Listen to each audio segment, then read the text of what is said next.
Good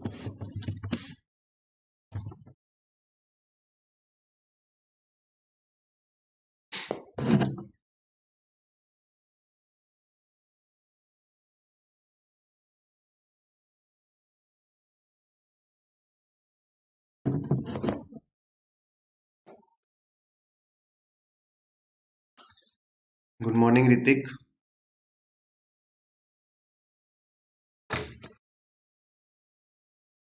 Those who are present, kindly mark your attendance so that we get to know who are attending the class and we can track your preparation. Good morning, Manoj, Jyoti.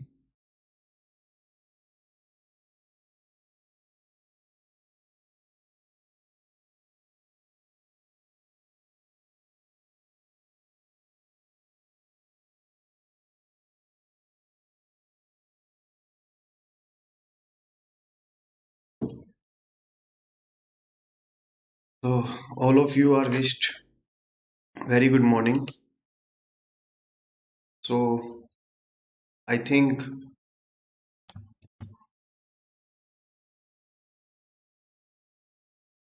good morning to everyone. I think we should start the class now. So, the first topic of the day is the new abortion law. These laws are not new for India but for the country that is Poland. So in Poland, women are protesting against abortion laws and they are advocating for safe and legal abortions. Why? I would let you know. First, tell me about definition of abortion. What is abortion? It is basically termination of pregnancy by various means. It could be contraceptives or it may be medical surgery, etc. So that before fetal is able to get an independent life, it is being, you can maybe use harsh words like killed or terminated, etc. So what is this Poland abortion laws? In Poland, feticide, that is killing of fetus, is allowed only in few cases. That is rape, incest, or if any abnormalities there in fetus. So basically, their laws are quite strict. There are laws are quite strict because in few cases only they women are allowed to abort the child. So like only in the exceptional cases women are allowed to abort, not as per her willingness or discretion. She is allowed to abort. कि कहने का मतलब ये है कि what I mean to say is that she cannot abort a fetus of her by her choice. अपनी मर्जी से वो abort नहीं कर सकती. Only if she satisfies certain conditions, like if there is matter of rape, incest, or there is abnormality in fetus, or there is fetal defects, etc., then only she can go for abortion. But a recent constitutional tribunal of Poland has given a judgment where it says that abortion would be possible only in rape and incest cases, or there is threat to mother life. But if there is case of fetal defects, if there is case of fetal defects, then there would be no abortion allowed. There is no abortion permissible in the case of fetus defects. Because the Polish constitutional tribunals give the ruling that Polish constitution give right to life, not right to die or right to kill. And if there is fetal malfunction, then there is kind of discrimination we are doing to the possible handicapped children being born. We are just not letting the handicapped children to get born. Third, it says if we promote these fetal deformities abortion, then it would promote eugenics. Eugenics we have discussed in previous class also. It is basically means improving the human species by selectively mating people with specifically desired hereditary traits. What does it mean?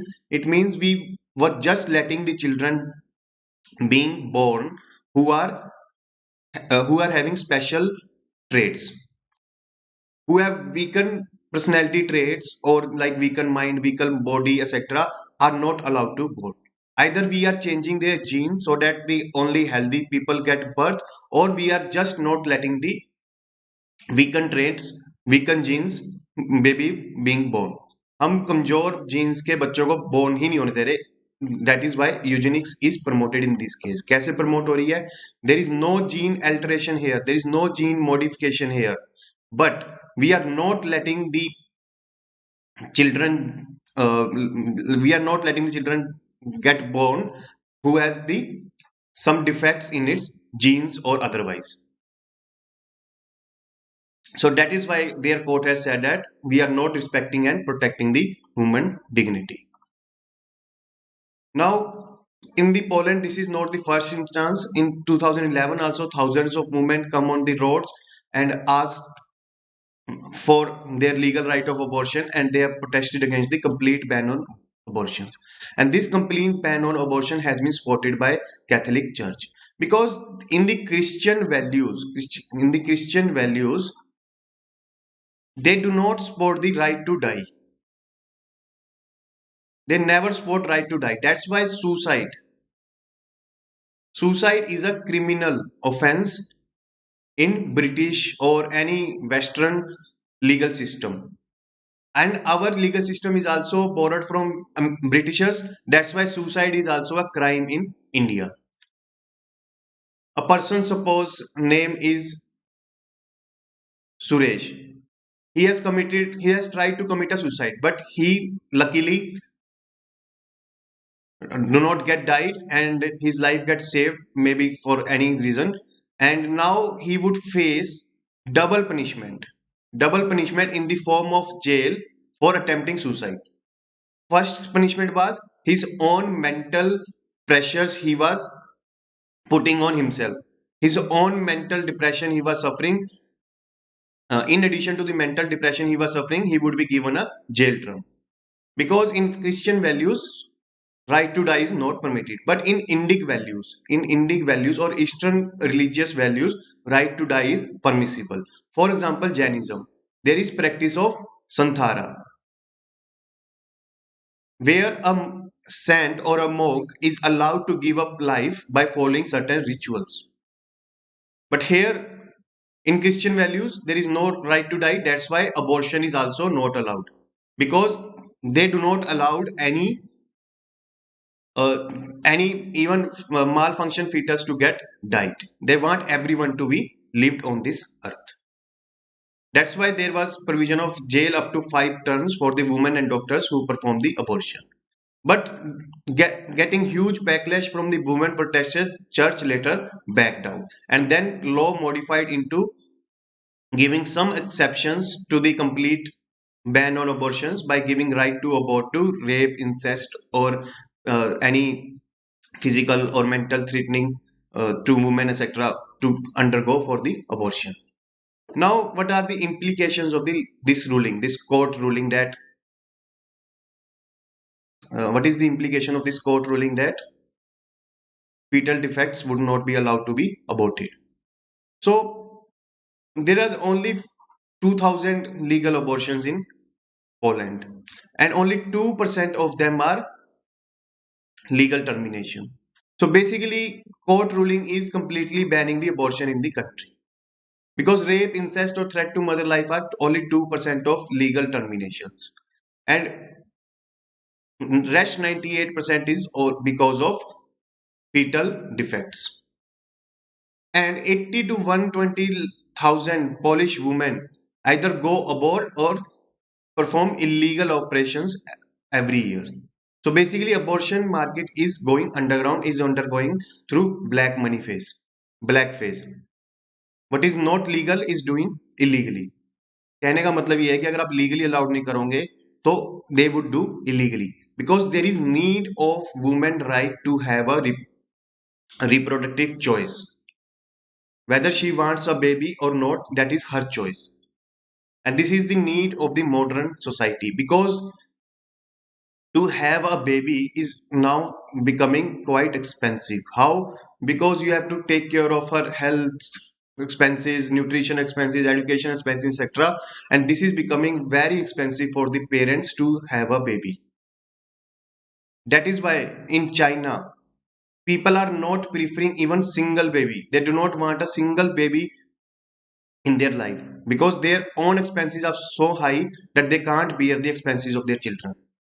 That is why fully permissible abortion rights should be given to women. Otherwise, such market would go underground. Now, what is the global reactions? Amnesty International, Center for Reproductive Rights, Human Rights Watch criticized the ruling. Now, coming to the abortion laws in India. Abortion in India is governed by the Section 3 of Medical Termination of Pregnancy Act 1971. In this section, under these conditions, abortion is allowed. If pregnancy is harmful to the life of woman, such harm could be physical or to mental health. And if the doctor certifies that there is chance that physical or mental abnormalities could be there to children, then also it is permissible. Then if there is failure of contraception, that there is unwanted pregnancy, then also it is allowed to married women. And if there is any case of sexual assault or rape, then also it is allowed. And in all these cases, there is no blanket right. Like you can say that there is failure of contraception or there is threat to my life, do abortion. No. Doctor would consider it on the case to case basis. You do not have the blanket right. Blanket right means ki you just go to the clinic and ask for the abortion. No. Doctor first would examine your circumstances, that is these circumstances we have just discussed, and then would certify that these circumstances do exist, and then would start performing the procedure of abortion. So now this pregnancy could be procedure is like if pregnancy is less than 12 weeks, then only one doctor is need to certify. If it's between 12 to 24 weeks, then two doctors. And after 24 weeks, then permission of court is required. You may have seen many cases where High Court has decided whether the patient has the facility of abortion available to her or not. And if there is immediate danger to the life of patient, then doctor can do it. Okay, and thus doctor should be registered medical practitioner with Medical Council of India. And in 2020, Union Cabinet has improved that allowing women to seek abortion as part of their reproductive right and gender justice. What I means was what we have just discussed, that women should have the choice. Women should have the choice whether to go for abortion or not. That is allowed by the Union Cabinet in January 2020. So now this is the prelims question for you. Answer it and let me see your comments. Yeah, good morning, Rachna, Neha, Abhishek, and Tapsvit, Neha, Jannat. All of you are very wished. Good morning. So answer it. We would move forward to the next topic.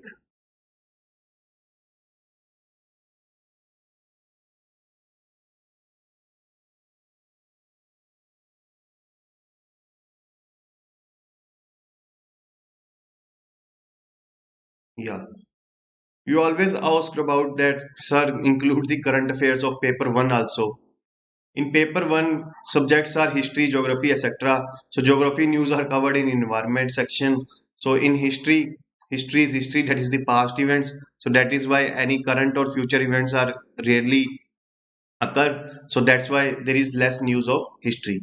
But in today's lecture, you will find two important news of history. So the first news is of dairy production in Harappa. Harappan civilization, that is Indus Valley civilization. So recently research has been conducted and it is found that dairy production was there in Indus Valley civilization. Yeah, only two answers came.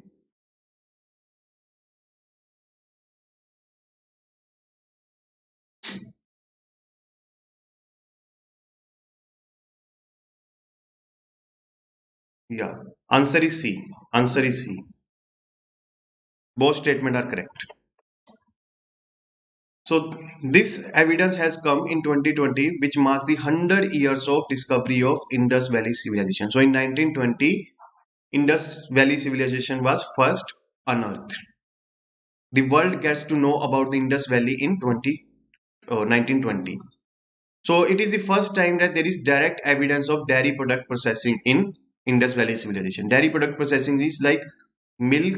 From the milk, we get many products like curd, butter, cheese, ghee, etc. So this conversion of milk into these products is known as dairy product processing. So we have found this in Indus Valley civilization. So they were not only directly consuming the milk, but also they were deriving products out of it and also consuming it. And we have found this on residues on ancient pots. How? I will let you know later. And this has been done by the molecular chemical analysis of residue.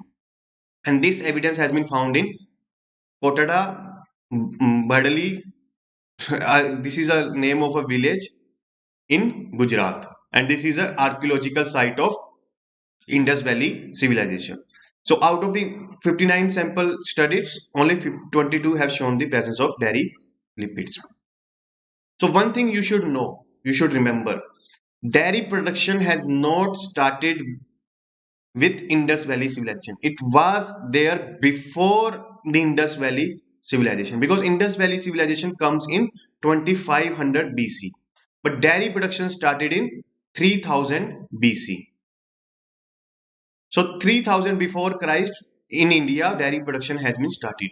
So now we get the evidence that such dairy production was also present in Indus Valley civilization. And by this stable isotope analysis, researchers also identify which animals were used to get the milk. And these animals are cows and buffalo, not the goats and sheep. And also we found many cooking vessels, which shows that milk has been boiled and consumed. And there is also perforated vessels, which was used in Europe to make cheese. And this vessel is also found in Indus Valley civilization. So which it means that these vessels were used to produce cheese. And we also get to know that large herd were found, which shows that milk was produced in surplus quantity. Surplus quantity. So it does mean that it was exchanged for trade. For example, suppose a person has two cows. He has produced like 16 kg milk. 8 kg he consumes for his family, and then 8 kg is the surplus. And by exchanging this 8 kg, he got like seals, bangles, ration like food grains etc. from the traders. So now milk was also a commodity of exchange in Indian Indus Valley civilization. Now what is significance?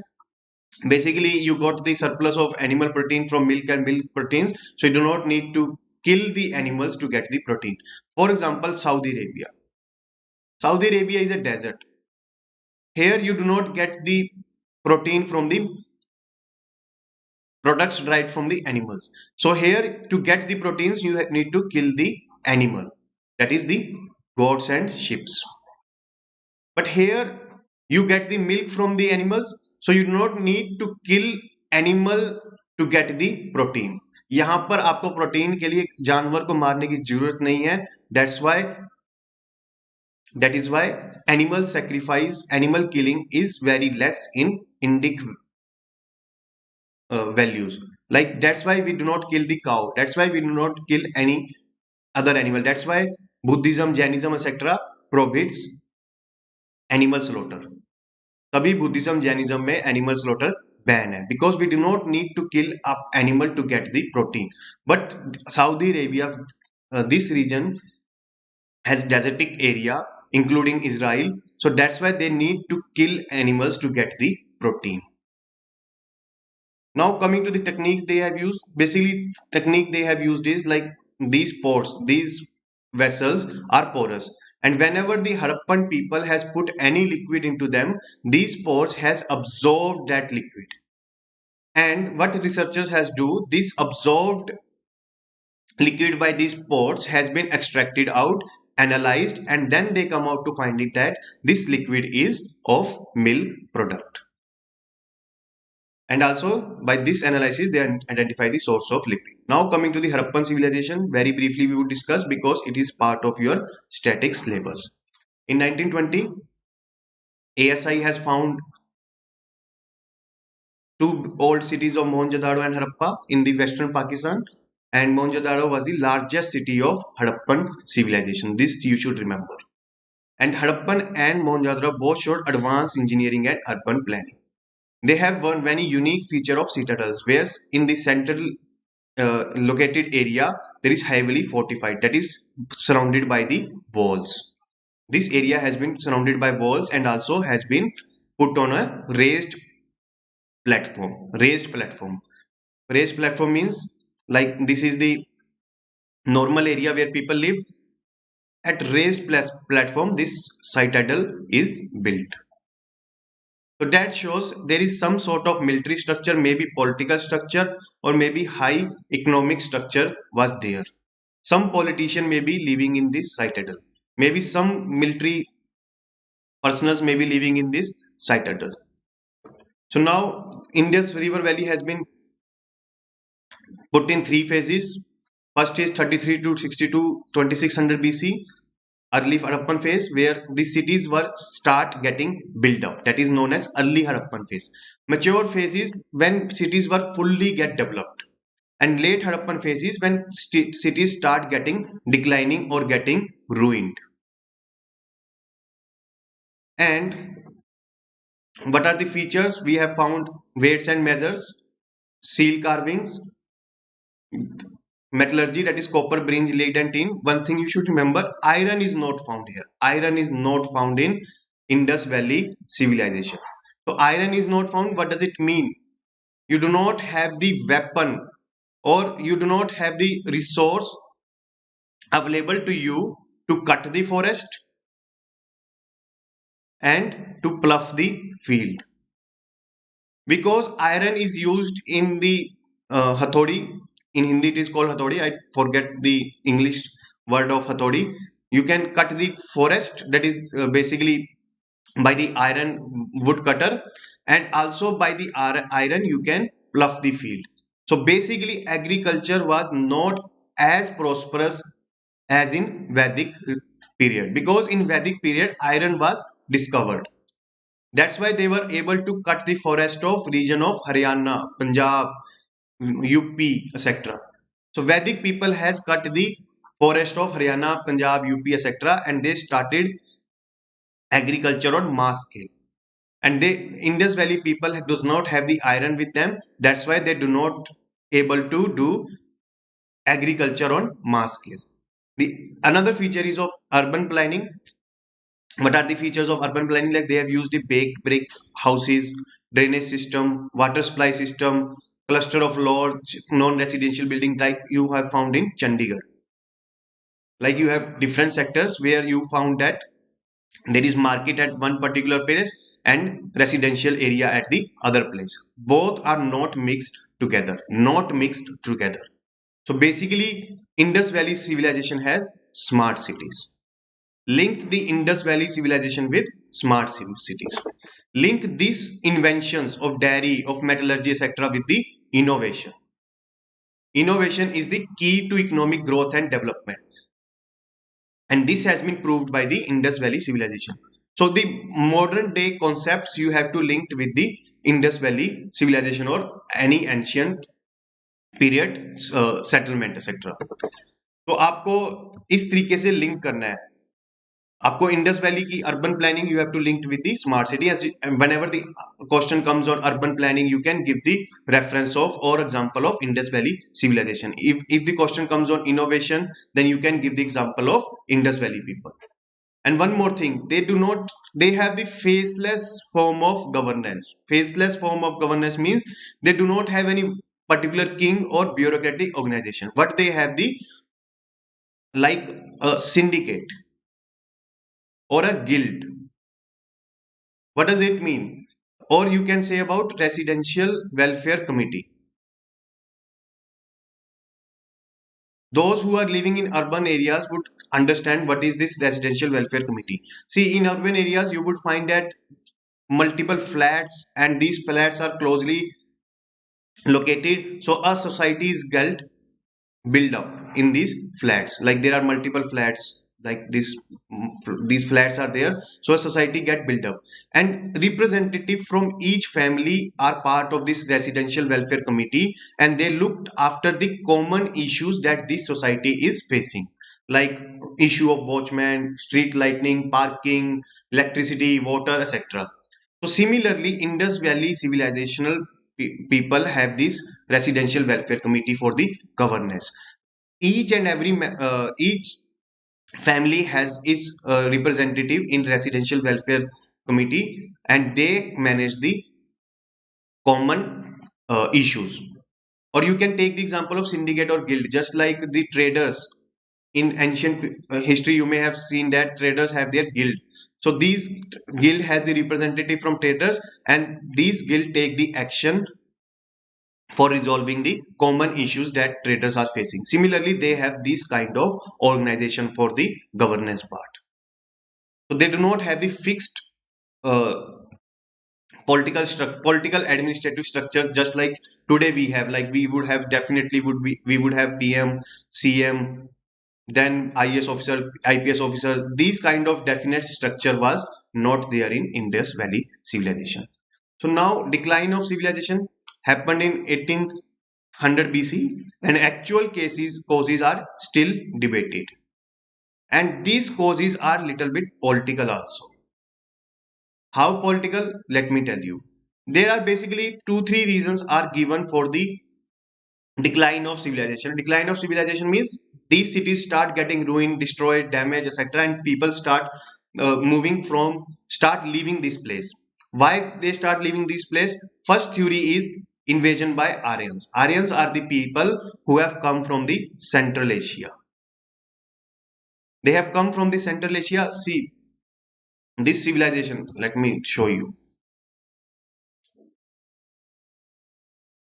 Yeah, see, this is the map of India, and this is the Pakistan. So here the Indus Valley civilization was there here. So people from Central Asia came here. Okay, these people were known as Aryans, and they have start invading this region. They start plundering this region. They start capturing this region, and they start ruling this region. And theory is this: these Aryans were Vedic people, like fair skin, blue eyed, Vedic people, and they have made these Indus Valley civilizational people as their slaves, or you can say subordinates, for working in lower end of economic or political hierarchy. Like they were used as foot soldiers, they are used as for the menial work in the society or economy, etc. So theory is these Aryans later become the Brahmans, Kshatriyas, and Vaishyas. And these native people, that is these who are who are made slaves by these Aryans, they were later turned into Shudras. The Dalits in our society are considered as the Indus Valley civilizational origin people, and they are made to hold subordinate position in polity, society, economy, etc. forcefully by the Aryans. And you may be guessing it right. This theory is given by the leftist historians, and including B.R. Ambedkar. So whenever a right-wing organization or historian says that Muslims are not native of this region, of this subcontinent, they have come from the Middle East, etc., so they should leave this subcontinent, etc. So leftist historians always say that you Brahman, Kshatriyas, Vaishyas, you are also not native of this region. You also leave the place, because this is the original place of Shudras. Okay, and second theory is of natural causes. Probably there was some climate change, and because of it, floods, etc., came in this region. Flood, etc., came in this region.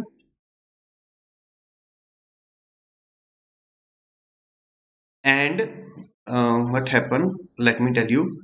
Second reason is given like flood etc come in this region and they start moving it to eastwards. They start moving towards east and they start cutting these trees here and they develop the Vedic civilization here. And this theory is propounded by right-wing historians. And they said that, including Dayanand Saraswati. Dayanand Saraswati also supported this theory. And by this theory, they said that the Vedic people were original inhabitants of this subcontinent. They have not come from the outside. They were the Indus Valley civilizational people. They have migrated only because of natural causes, that is flooding, droughts, etc. And caste system later get uh, developed because of Varna system translated into rigid caste system. So this theory is supported by right-wing historians, including Dayanand Saraswati, RSS, etc. So that's why this decline is political. Okay. So now this is the prelims question to you. Let me see your doubts. Yeah, barter system was there, double coincidence of barns. No grasses for domestication of animals. Yes, that's why there was no grasses. That's why they have to be killed for the human consumption to get the protein. No weapons for destruction. Hammer. Yes, hammer you can say.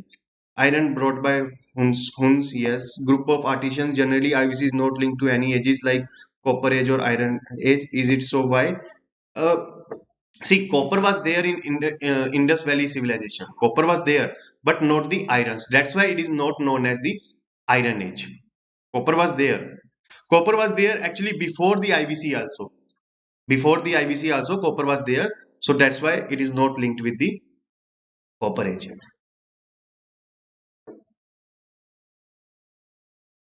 So coming to the prelims question.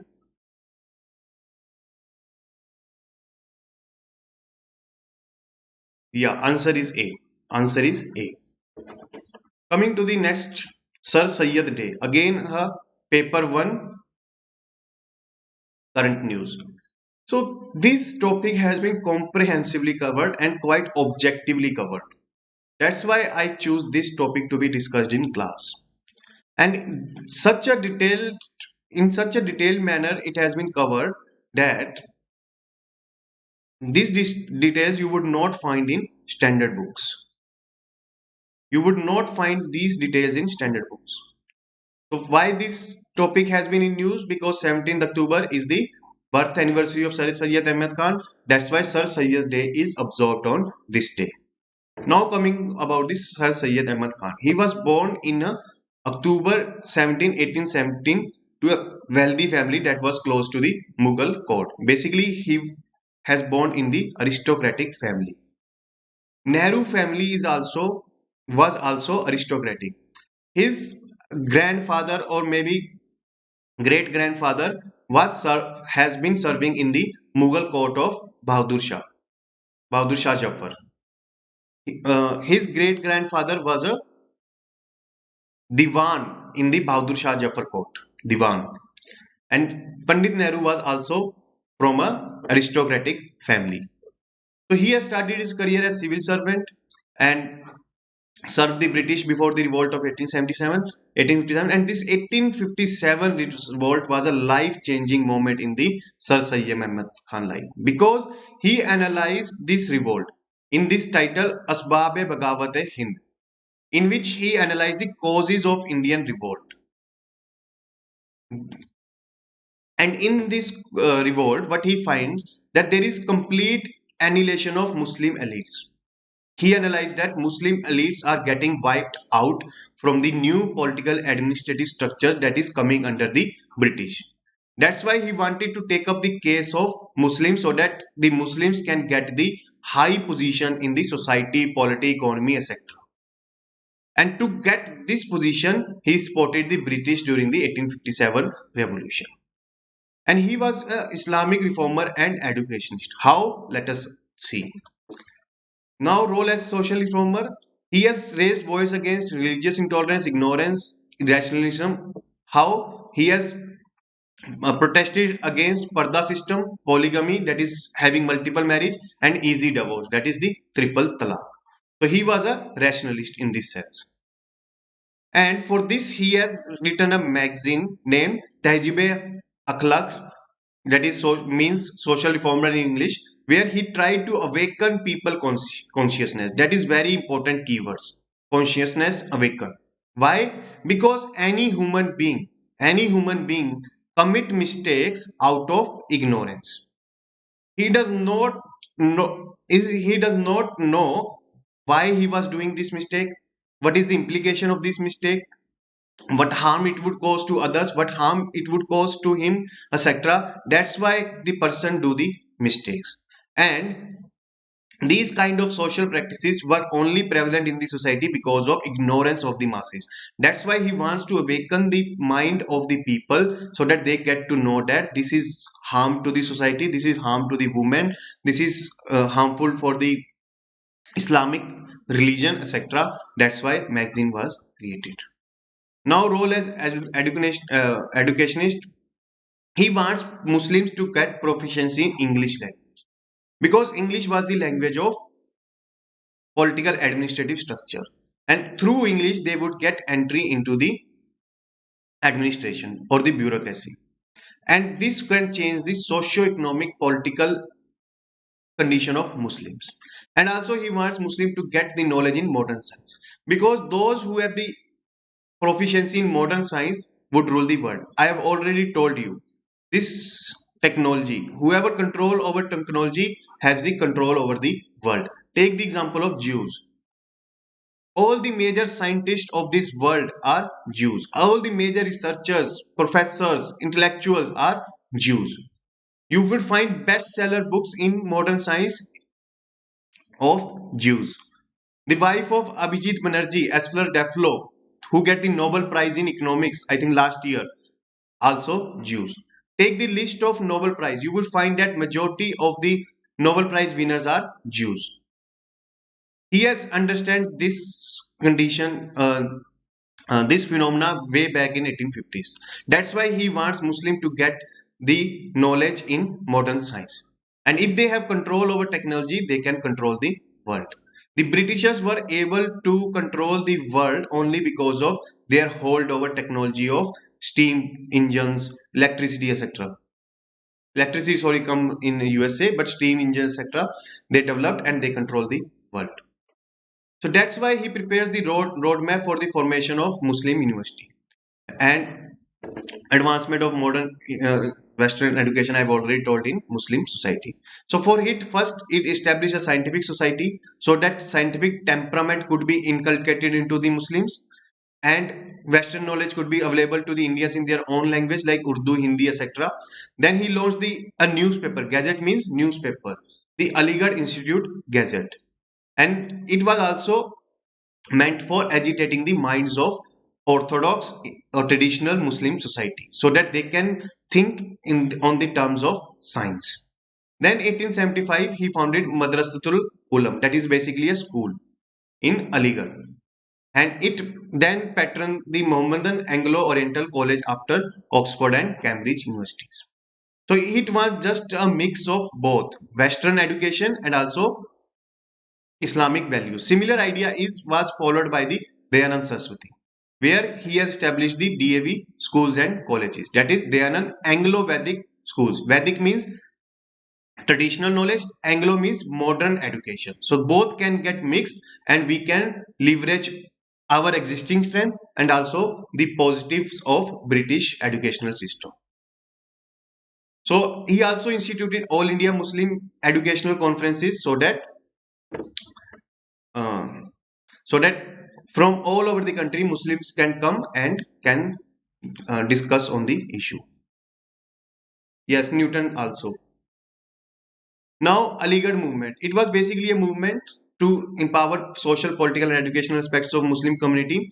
In 1886, he has set up this Mohammedan Anglo-Oriental Education Congress, where it was later renamed into conference, and it was emphasized the need for autonomous Muslim institution free of any government funding.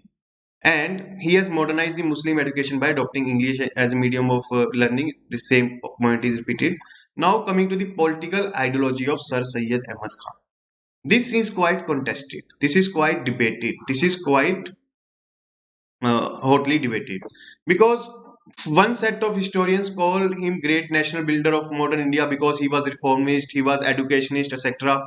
And he was promoting democratic ideas like freedom of speech and expression. Then he was also once said that Hindus and Muslims are two eyes of India, and he was not against the idea of Muslim being an Indian, etc. And his viewpoint was also the guiding force behind the creation of All India Muslim League in 1906 as a uh, political entity separate from Congress to advocate for the Muslim rights. But his these views were quite opposed by the right-wing organization. For example, he was critical of INC because in 1888 he delivered a lecture in Meerut which he says that Indian National Congress is a party of Bengali Hindus and this Hindu body would work for the only the Hindu rights. He would not work for the Muslim rights. So that's why he advised Muslim not to join it. Then also he has the advice of caution that Muslims should first get the modern education, then go for the politics. Because the politics would make Muslims bad in the eyes of Britishers and they would not give them jobs or position in political offices, etc. So that's why he wants first to get the power, then talk about the snatching the power from the Britishers. Then what is the political controversies? He was condemned for inspiring communal tensions between Hindus and Muslims because he was the considered as one of the earliest supporters of two nation theories because of his insecurity that Hindus majority India would rule this country if India get the independence. That's why to protect the Muslim interest he wants that two nations should be created. And some also says that Sir Syed Ahmad Khan was emotionally incapable to accept that Hindu majority would rule Muslims because as I've told you, he was born in an aristocratic family. He was used to the situation where Muslim minority rulers were ruling the Hindu majority society. So he does not want that the Muslim culture, which was a dominant status since 11th century in India, to lose this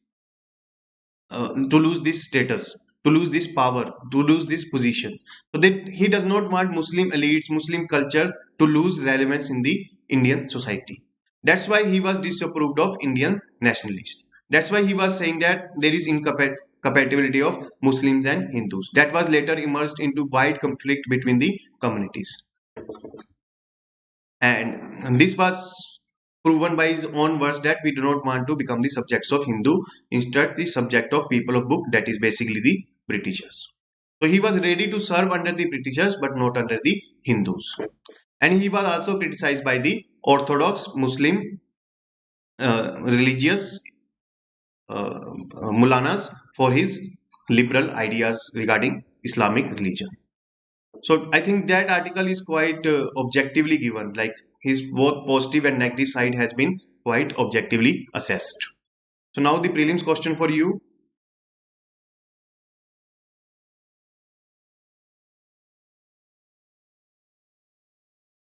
Yeah, Aligarh University also, the MO, the Mohammedan Anglo-Oriental College later turned into AU, that is Aligarh AMU, Aligarh Muslim University. Okay, so now this is the prelims question of you.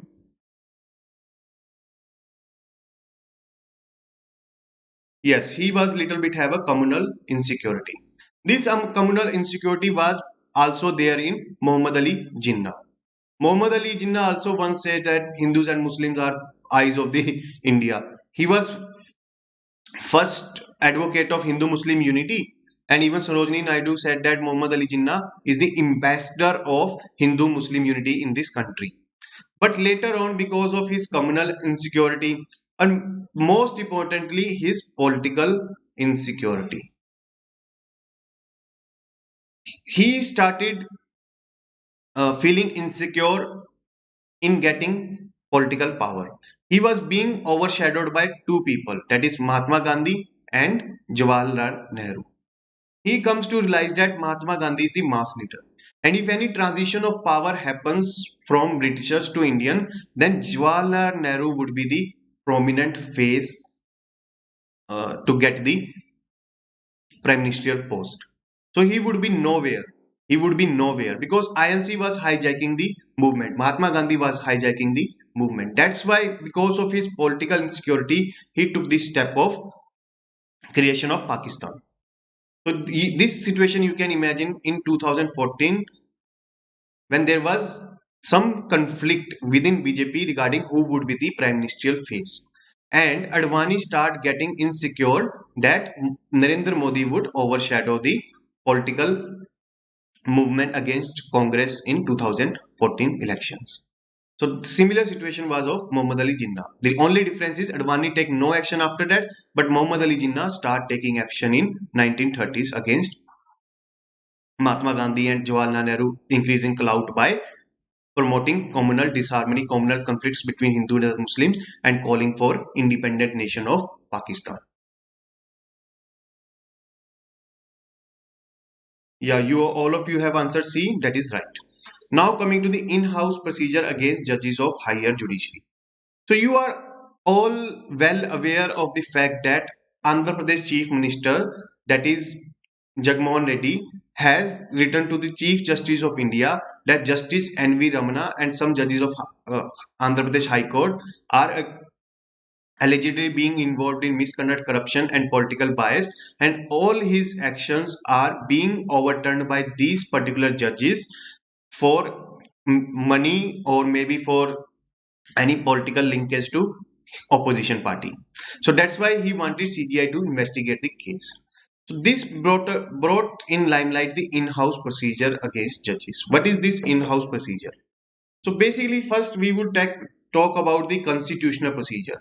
The constitution wants to ensure independence of judges. Why? Because we have the separation of power framework.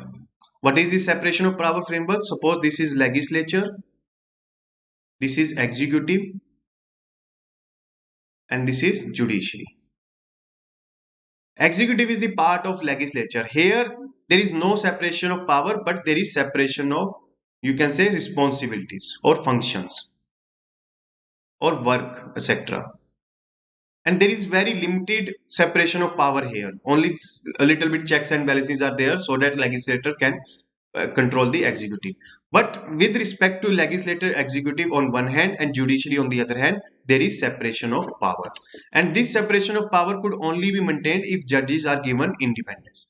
And for this independence, certain provisions has been introduced, like salary would be charged upon constitution of Consolidated Fund of India. There is strict removal process, etc. To maintain the separation of power framework, judges has given the freedom because constitutional forefathers wants to check the powers of legislature or executive. It wants to make the powers of legislature and executive limited. It wants that judiciary, in any case, executive or legislature cross the Lakshman Rekha or the boundary set by the constitution, judiciary would stop them. And for this it has provided that there would be process of removal which is quite equivalent to the process of impeachment of president, and where two-third majority would be required to remove a judge. What this two-third majority means, you would require opposition consent also. If there is simple majority, it means the ruling party would able to enforce its decision easily. But if the constitution requires two-thirds majority, it means you have to take the opposition also into confidence. So opposition would only come into the confidence when it founds that it is absolutely true that there is misconduct of judges, and also when there is no political benefit in it, then only opposition would come into the confidence. जब opposition को लगेगा कि इसमें मुझे कोई राजनीतिक फायदा नहीं हो रहा, तभी वो सरकार से agree होगी, otherwise the opposition would never agree with the ruling party. And second thing constitution makes that in article 121 and 211 that it bars the parliament and state legislature from discussing the misconduct of judges. The MPs and MLAs cannot discuss the misconduct of judges. What is this misconduct? Maybe corruption, maybe sexual harassment cases, maybe some sort of misbehavior like abusing someone, or using cuss words, etc. These kind of misconduct activities of judges cannot be discussed in parliament except on the motion of removal of judges. Only during the process of removal they can discuss it. And judges are removed only on the grounds of misbehavior and incapacity. So now you may be wondering that APCM, who is an MLA also, has criticized the judges of Supreme Court and High Court. How he is allowed to do so? He was allowed to do so because he has not conducted on the floor of Parliament and State Legislature. He has criticized outside the Parliament and State Legislature. That's why he was allowed to do so. But such criticism is quite unprecedented because APCM is not a layman. He's not an intellectual. Intellectual. I'm not saying that he does not have any intellect. What I mean is he's not like a public policy advocate like Raghunath Rajan who can pinpoint shortcomings in judiciary, etc. Neither he's a legal researcher who can assess the performance of judiciary, but he's an occupant of constitutional position of CM. He's an occupant of constitutional position of CM, and one constitutional functionary is criticizing the other constitutional functionary, that is the judges. That's why there could be that can create some havoc, chaos, or imbalance in the functioning of constitution, in the functioning of constitutional institutions. That's why such public criticism of judiciary is unwarranted. And it would affect the credibility of the judiciary because people would start mistrusting the judiciary. And that's why court can initiate contempt of court proceeding against APCM. So now the question arises whether such contempt of court should be initiated or not. See, if his allegations are baseless, frivolous, or political motivated, or intended to lower the dignity of the court, then such proceedings should be started. But if such allegations have some iota of truth, some fraction of truth, then such cases should be investigated. And if such cases should be investigated, then this in-house procedure role come into play, because many complaints of misconduct are made against the judges, and CGI is given responsibility to examine it. Why? Because in 1997, judges themselves has adopted this in-house procedure for inquiring into such charges. Why judges has adopted themselves? Because remember, this is the 1997. This is the phase of judges 1, 2, and 3 cases judgment. You all know, you must have read in your Lakshmikant or in or any other standard book that in these 3 cases judiciary snatch away the power of executive to appoint judges to itself. In these 3 cases judges started getting appointed by judiciary itself. Judges start appointing judges. So when the judges are appointing themselves, then how they would let executive to hold any inquiry against themselves? जब जजेस खुद ही अपने आप को appoint कर रहे हैं तो वो how they can let executive to have a hand over inquiry procedure. That's why they keep this inquiry on the complaints power to themselves. That's why they kept the inquiry power to themselves. And what is this in-house procedure?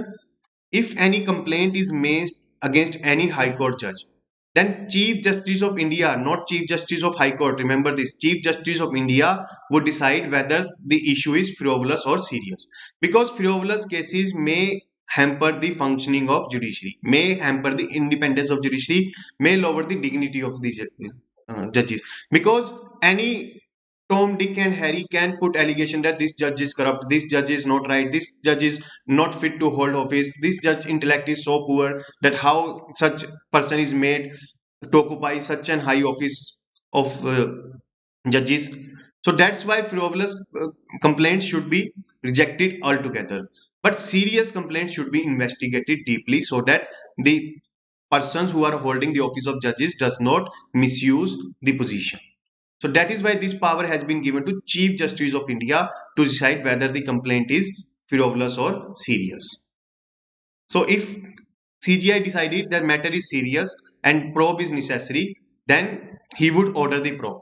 But before ordering the probe, he would uh, take the written response of complaint of the accused judge response, High Court Chief Justice comments, and that would be recorded for further action.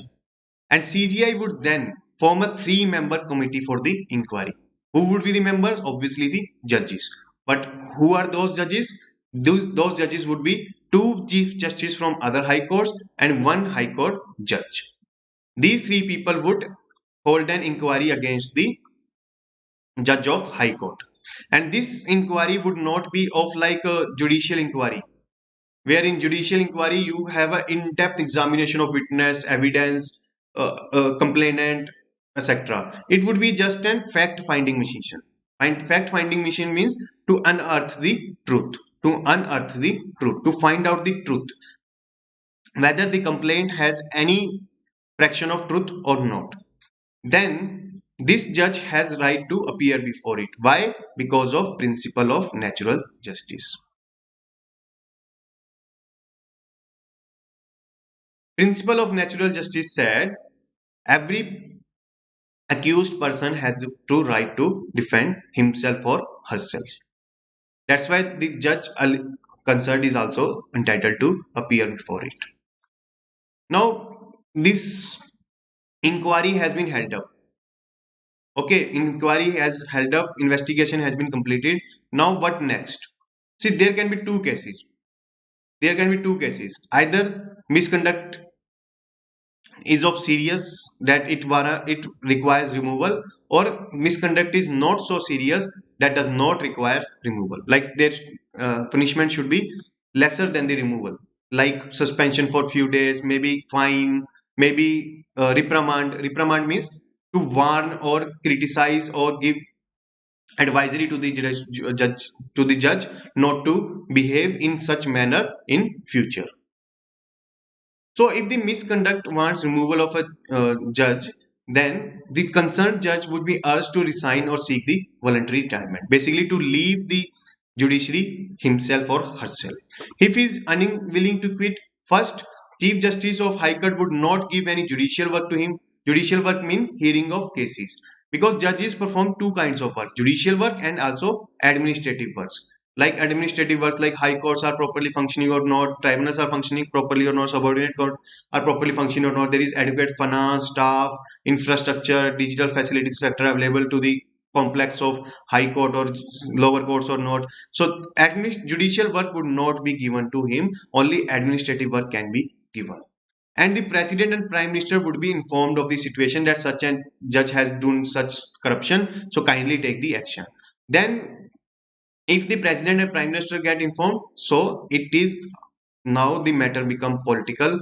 Now the game is also in the court of opposition can call for the removal of judge, and the process for the removal would start in parliament. Okay, and if the misconduct does not want removal, then judge would be advised accordingly. I have already explained. So if what is the procedure in case of Chief Justice of High Court? It is same, but probe committee members differ because it would consist of Supreme Court judge and two Chief Justice of India. Why? Because Chief Justice of High Court is higher in hierarchy than the High Court judge. His position, status, etc. is greater than High Court judge. Then how an High Court judge could inquire about the misconduct of Chief Justice of High Court? That's why two Chief Justice of other High Courts, that is the occupants having the similar status position, and the Supreme Court judge, he has the higher position than the Chief Justice of High Court. That's why these members were included in this court. So now Supreme Court judge, same procedure, but the panel would consist of three Supreme Court judges. And there is no separate provision for Chief Justice of India. So you may be remembering the case of sexual harassment against Chief Justice of India, former Chief Justice of India, Ranjan Gogoi. So there is no separate provision for inquiring into Chief Justice of India. So that's why three judges of Supreme Court has led this in-house inquiry against Ranjan Gogoi. So here one more issue comes in. What is the issue? See, Chief Justice of India, if he is receiving the complaint against himself, then he would like to appoint those three judges who are his friends, who would not vote or have any outcome which would show that Chief Justice of India is culprit. So he would like to appoint three judges who are his friends. That is why Ranjan Gogoi was criticized for using this in-house panel to give a clean chit to himself. So I have already explained. See, there is difference between impeachment and removal, Jannat. Impeachment is for the president and removal is for the Supreme Court. We use the word impeachment for the removal of president, but we do not use the word impeachment for removal of Supreme Court judge. Why? Because for removal of president, you just require the passing of resolution in Lok Sabha and Rajya Sabha. If both has passed this resolution, then president would stand removed. But in removal of Supreme Court judge, you do not only require the passage of resolution in Rajya Sabha and Lok Sabha, but also you require the president assent.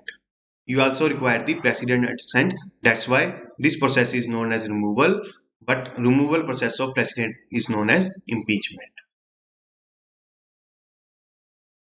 So basically, this in-house inquiry procedure gives supremacy of judiciary. Judiciary itself appointing, itself resolving the complaints, itself deciding about the performance, etc.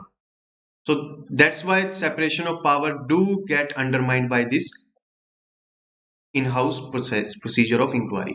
So we need to maintain delicate balance with all the organs so that checks and balances is maintained. So the no organ gets so powerful that it start having its dictatorship, whether it is executive dictatorship, legislature dictatorship, or judicial dictatorship. So that's why a fine balance is needed between the all the organs of the government. So now coming to the prelims question, kindly answer. Let me see your comments.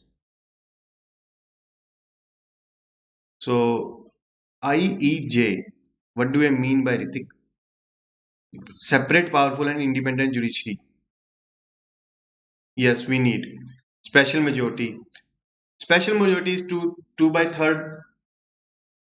Special majority of are of various kinds. Like basically, it refers to the two-third majority of members present and voting. Collegial system. Collegial system is like the judges would form a group of themselves and they would start selecting the other judges for High Court and Supreme Court. Subordinate judges do inquiry. See, if there is allegation on subordinate judges, then in High Court there would be inquiry. A.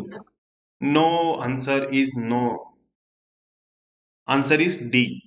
Answer is D. Because Article 123 is relates with ordinance power of president. Ordinance making power of president. It is Article 121 that relates to the bar on parliament and state legislature from discussing the misconduct of judges. Answer is D. Now coming to the India's in support of France. So you are very well aware of this incident that there was a murder of French school teacher by a Muslim student who was a 18-year-old student. For what? Because he was showing some cartoons of Prophet to his student to explain the concept of freedom of speech and expression, secularism, etc. And what cartoon he has shown? He has shown the Charlie Hebdo cartoon. You remember, I think in 2014 or 15, this news paper has shown cartoons of Prophet Muhammad. And some terrorist organization has taken revenge for showing this cartoon and has killed the journalist of this Charlie Hebdo. So now the same cartoon has been used by French school teacher and he was also murdered for the same reason.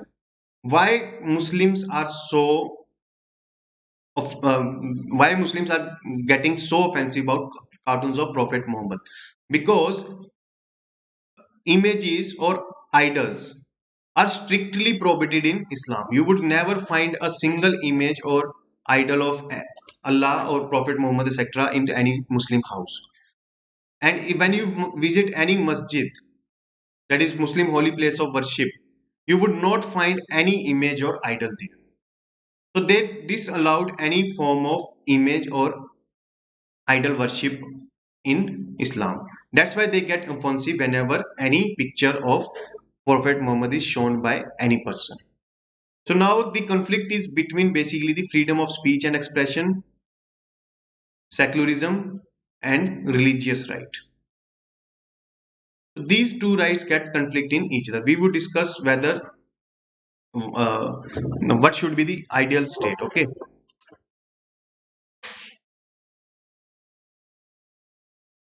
So this French president has condemned the murder. He has defended the freedom of speech and expression and secular values. But world over, Muslim leaders, Muslim parties, Muslim people start protesting against French president's sport of school teacher. And Turkey and Pakistan, president and PM respectively, that is Erdogan and Imran Khan, they have accused French president of running an anti-Islamic agenda and provoking Muslims to take action against them. So this is basically the over exaggerated statement that they are running anti-Islamic agenda. That is not the case, certainly not the case. But we would come to the issue, yes, detail. Iran and also Saudi Arabia also condemned the cartoon and there is also a call in the entire Muslim world to boycott the French products. Now, India has also supported the France. It has criticized the Turkey and Pakistan criticism on French president. Remember this, we do not include Saudi Arabia, UAE, etc. We just criticize the Turkey's and Pakistan criticism of French president. And we also condemned the murder of school teacher. Why India take the stand in this case? When we were talking about multi-alignment, we do not want to interfere in the bilateral affairs of any country. We are always hesitant to meddle in any global issue, etc. Then why India comes into the picture in such a clear manner that we are supporting the French president? Why? Because of two reasons: Turkey and Pakistan. First reason is Turkey and Pakistan. Second is domestic politics. You may be knowing that Turkey and Pakistan has continuously criticized India's action in Jammu and Kashmir. Whether it is abrogation of Article 370 or lockdown there, etc., India has been quite fiercely criticized by Turkey and Pakistan. Not only on Jammu and Kashmir, but also on CA and RC, etc. Because Turkey and Pakistan both wants to be an Islamic power. They wants to have their sway, influence, or authority over all the Muslims living in any part of this world. Second is the domestic politics. You know that if India takes such action of supporting French president, then there is no political loss for the ruling party in the domestic politics. There is no political loss. In fact, it would increase its political gain. Why? Because BJP never played on 100% votes. It only plays on 85% votes. What do I mean?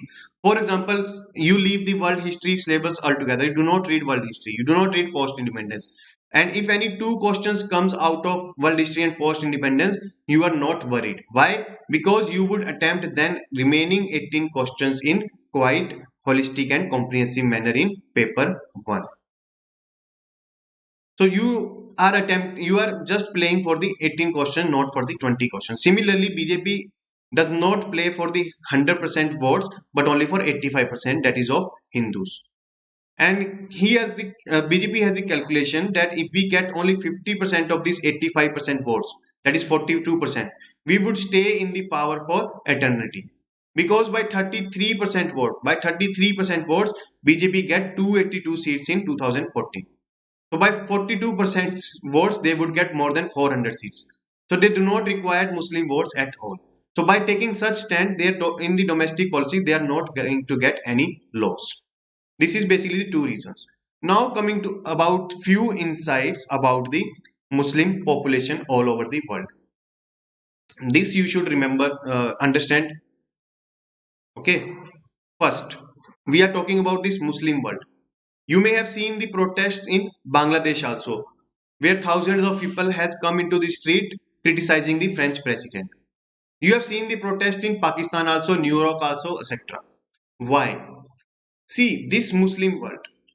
Muslims in this world are approximately 2 billion. 200 crore population is of Muslim in the world.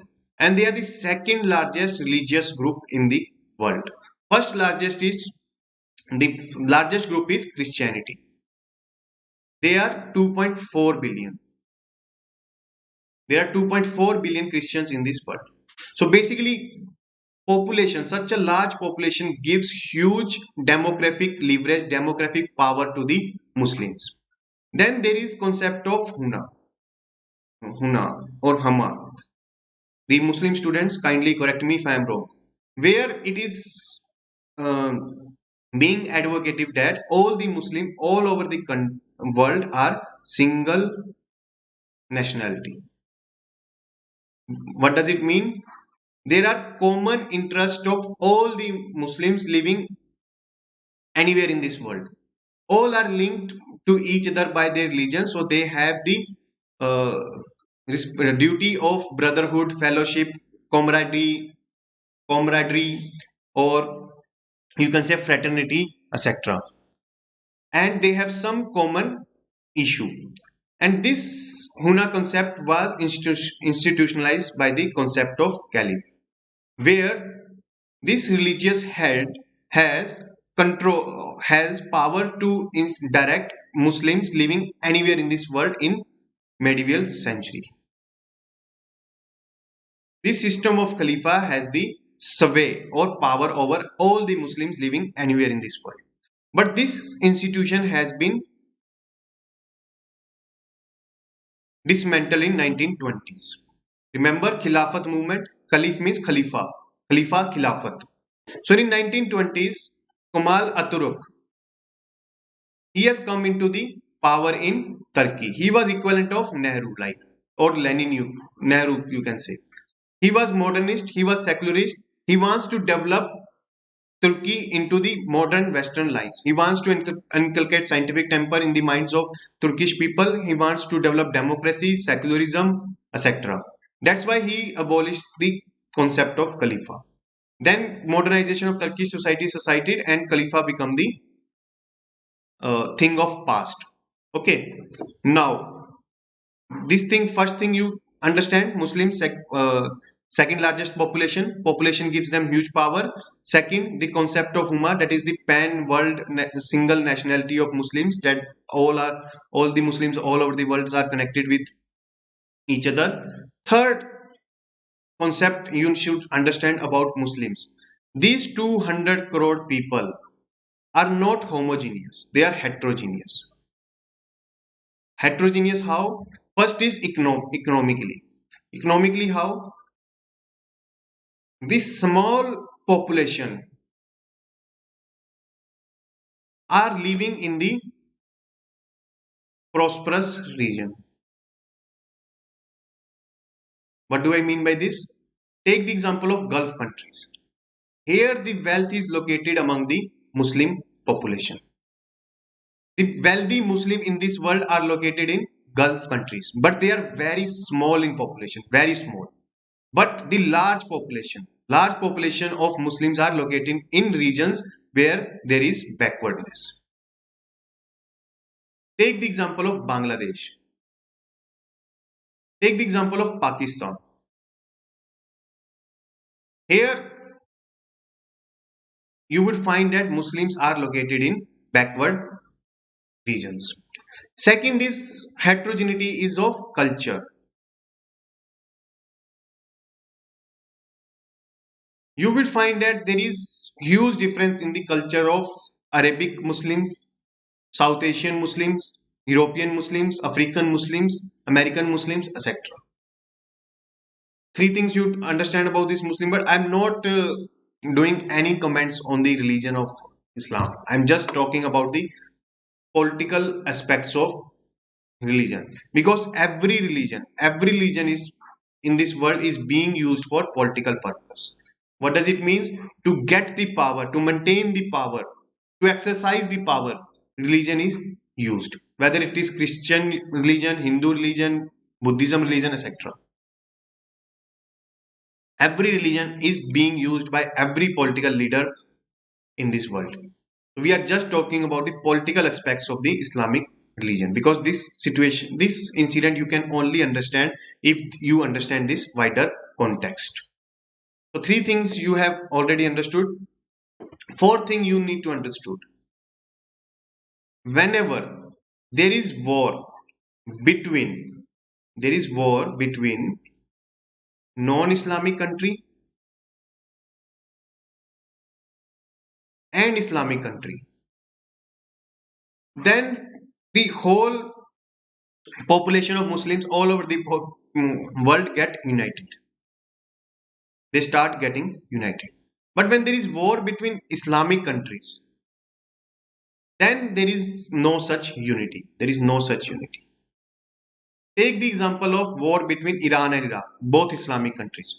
Take the example of Yemen and Saudi Arabia. Take the example of Libya, Syria, Egypt, etc. When such solidarity among the Muslims are not visible. But when the other entity is non-Islamic, then such unity would be visible. For example, in this case, France. And fifth thing you should remember, these 200 crore Muslims in the, I think, last 200 years, on very rare occasion get united. Very rare occasion they get united. One such occasion was 1920, when system of Khalifa, that is Caliph, was abolished. Then all over the world, Muslim has started protesting, including India. Khilafat movement, you all know. Second movement where 200 Muslim population get united was the 1967 Six-Day War between Israel and Egypt. Here also Muslims get united. In 2002, sorry, in 1979, when Soviet has invaded Afghanistan, then also Muslims all over the world get united against the Soviets. In all three cases, the other party is non-Islam. In Khalifa abolition, Britishers were at the forefront. In Six-Day War, Israel was at the forefront. And in 1979, Soviets were at the forefront. But you would find that major disputes that these Muslim population are involved in, they are involved in wars between Islamic nations, whether it is Saudi Arabia, Iran, Iraq, or Kuwait, etc. All wars are being happened in Islamic countries. So Muslim populations are not able to show up their unified solidarity against any Western occupation. So by this discussion, we get to know that there is very rare occasion of unity among Muslim population, and also we get to know that the elites of Muslim population are located in Gulf region. So by this situation, Western powers, be it Americans, France, Britain, etc., they were get easy hand in controlling the Muslim affairs. What do I mean by this? The wealth of the Muslim nation, they were easily able to exploit. Why? Because they make friendship with the Gulf kings, Gulf rulers, and they take away the wealth of Gulf in the form of oil, gas, etc. easily from them. Because there is no unity, and also there is no large population located in this Gulf region.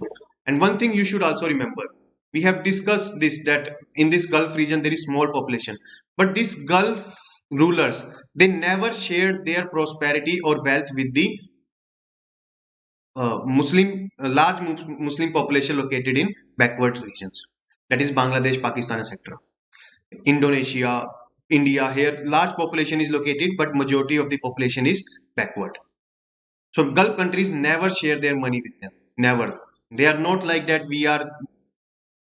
You are my fellow Muslim brothers, take this money. No. They would only give money for their own political interest. That is for madrasas, etc., where some sort of Wahhabi Islamic is being taught, so that their own political power can increased. That's why they would give money, but not for the empowerment of Muslims, never. And other thing you should remember, sixth thing, most of the Muslims majority countries are authoritarian. Only few countries like Bangladesh, India, Indonesia, Pakistan, etc. have democracy. Rest are authoritarian. Be it Iraq, be it Iran, be it Yemen, Saudi Arabia, UAE, Egypt, etc. All are more or less authoritarian. So, what does it mean by authoritarian? Here, Muslim population, whenever they face the situation where Muslim population are being targeted because of their religion, they are not able to do protests in authoritarian regimes. See, the France is the ally of Saudi Arabia. USA is the ally of Saudi Arabia. So here Muslim population cannot hold any protest in Saudi Arabia. The only thing the Saudi Arabia can do, a statement by the prince. But in democracies like Bangladesh, India, Pakistan, USA, etc., they can do protests. That's why you would find that people come on the roads in democratic countries only. So Muslims release their frustration for the injustice being done to them through protest only in democratic countries. Okay, so the issue is clear to all of you. This is not meant for offending. This discussion is not meant for offending any religion. We have not discussed the essential principles, values of Islamic religion because these principal values are quite noble. They are as equal to any other religious philosophy, values, principles, etc. We have not committed anything regarding the religion. It is just an academic discussion of political aspects of Islamic religion. Okay. So what is Sunni Shia population? See, Sunni. What is the difference between Sunni and Shia? Why they are against each other? Sunni Shia population.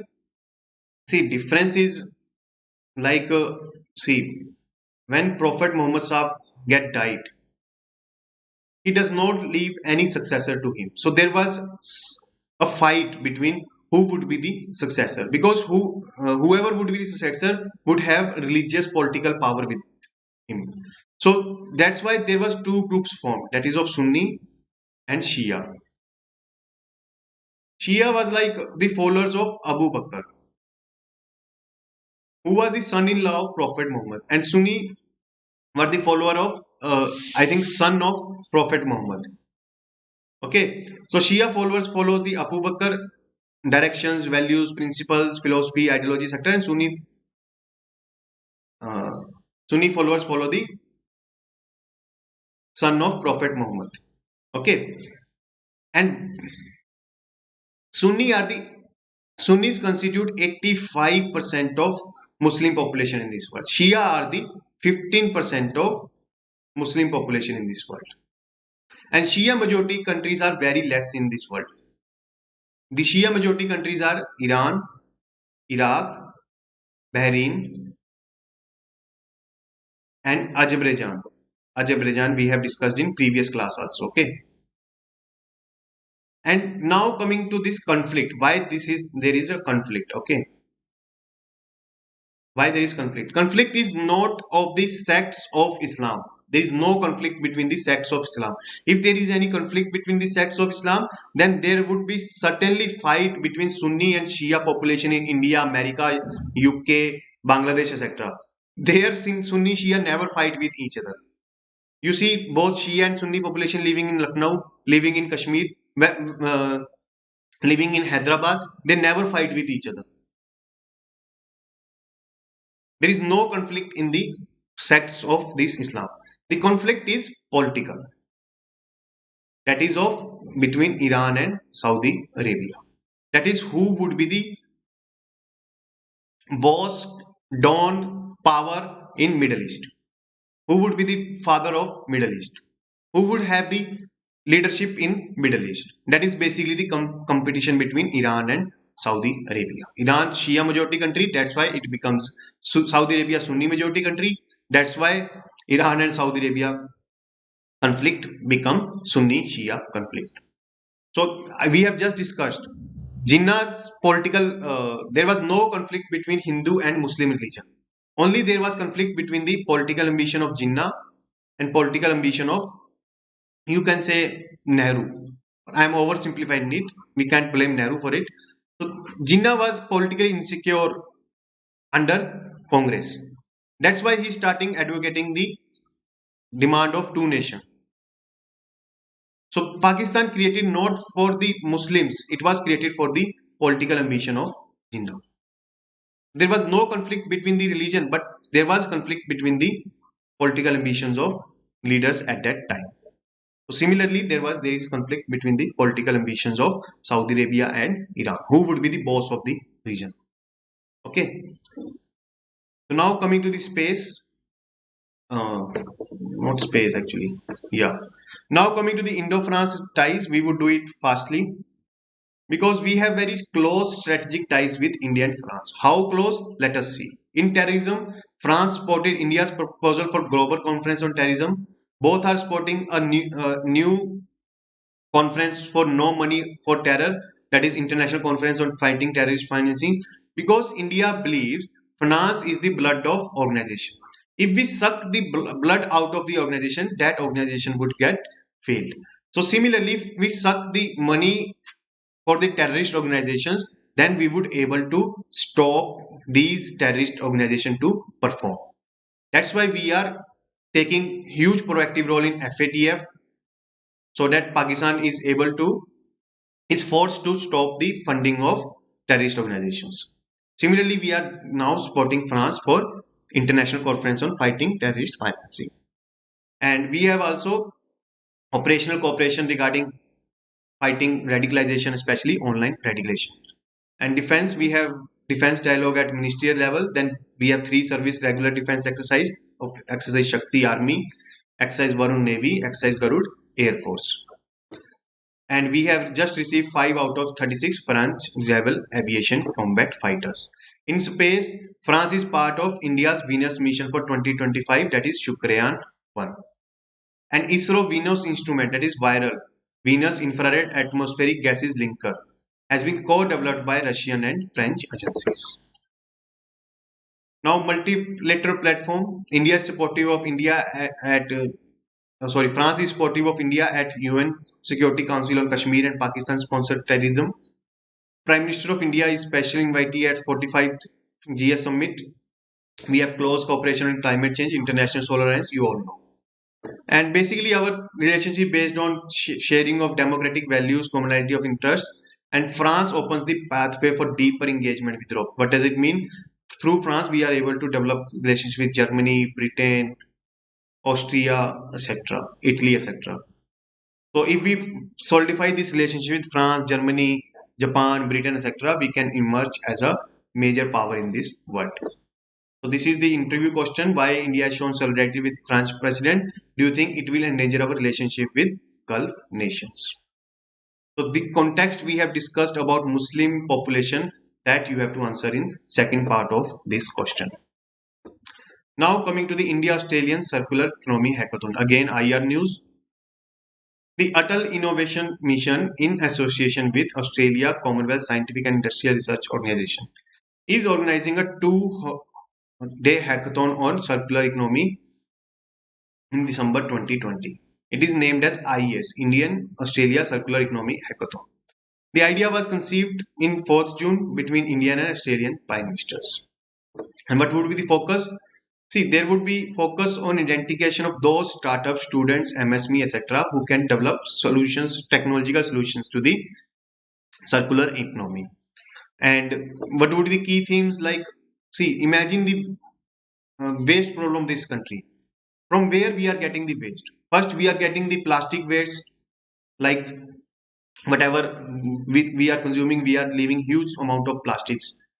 Second is food supply. We are wasting huge food. We are not eating fully what we are producing. And third is e-waste. We are using laptops, mobiles, TV, fridge, etc., but we are not recycling it or decompose it in environmentally friendly manner. Then those who would develop such technology would be given shortlisted, and two winners, one start and one startup for each theme would be selected, and they would be given 2 lakh and 5 lakh respectively. So this is all about factual information. This is not important for the class. The important thing for the class to discuss is circular economy. What is this circular economy? This is quite you know just like sustainable development, circular economy is also becoming hot topic for the policymakers. Policymakers are being influenced, persuaded, incentivized to adopt the circular economy model. What is this circular economy model? It is basically economic economy where products are made for durability. Durability means for the longer shelf life. The use and throw model should be discarded. Like you are consuming products and but after one or two consumption you just leave the product. Or the Chinese model of cheap products should be discarded. Like you are using the product for very limited period of time and you are just increasing the waste for the earth. Second, the product should be reused. For example, you purchase Horlicks. Okay, your mother purchased Horlicks for you so that you have a sharpened mind and you can use this sharpened mind in CSC preparation, civil service preparation. And this jar of Horlicks could be used in kitchen. That is basically the reuse. Recyclability.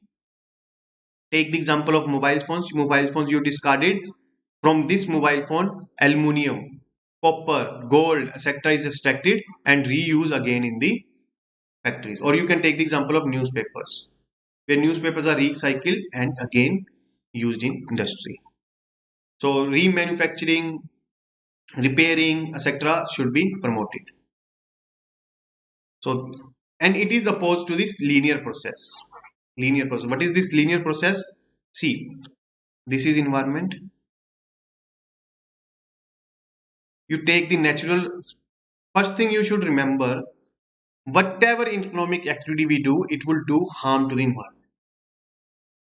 Whether it is agriculture, whether it is manufacturing, service, whatever economic activity do, it would definitely do harm to the environment.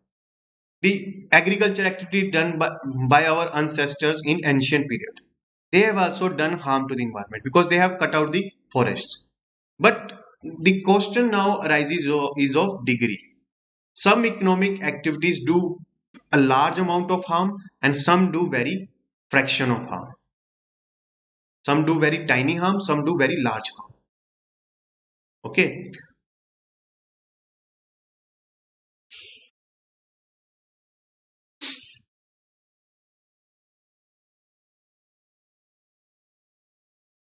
So any economic activity do harms to the environment. First, suppose for manufacturing, we take the products from the raw material from the environment. So basically it deplete, it reduce the resources availability in environment. For example, coal, iron, steel, oil, etc. get reduced by manufacturing process because we extract the resources from the environment. Then we give it to consumers who consume it and leave back the waste to the environment. Leave back the waste to the environment. So it would cause air pollution, land, soil pollution, water pollution, noise pollution, etc. Whatever we are consuming, mobile phones, beds, furniture, etc., it is causing harm to environment in one form or another. So what we are doing, we are also impacting the quality of resources. We are not only reducing the quantity of resources, we are also reducing the quality of resources of environment. This is basically done in the linear process. But in the circular process, we are just reducing the quantity, but we are not harming the quality. Quality of environment is maintained. How? See this. First, we take the resources from environment, then it is sent to retailer, consumer, then again it is either reuse, repair or recycle. And from the recycle, again the raw material comes back to the manufacturer. So only for one time we have reduced the quantity of resources available in the environment, not for the multiple times. Also, This waste is not released into the environment, so environment quality also does not get deteriorated. So one single extraction of resources from the environment is enough to sustain the economy. So here, by this circular economy, we are moving towards the path of sustainable development.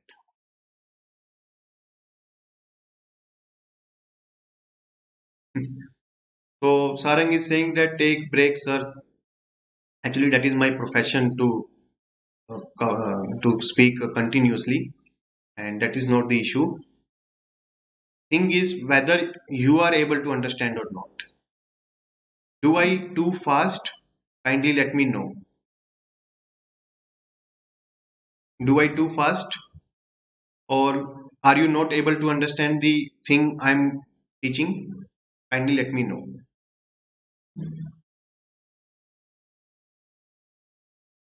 Whether I am too fast.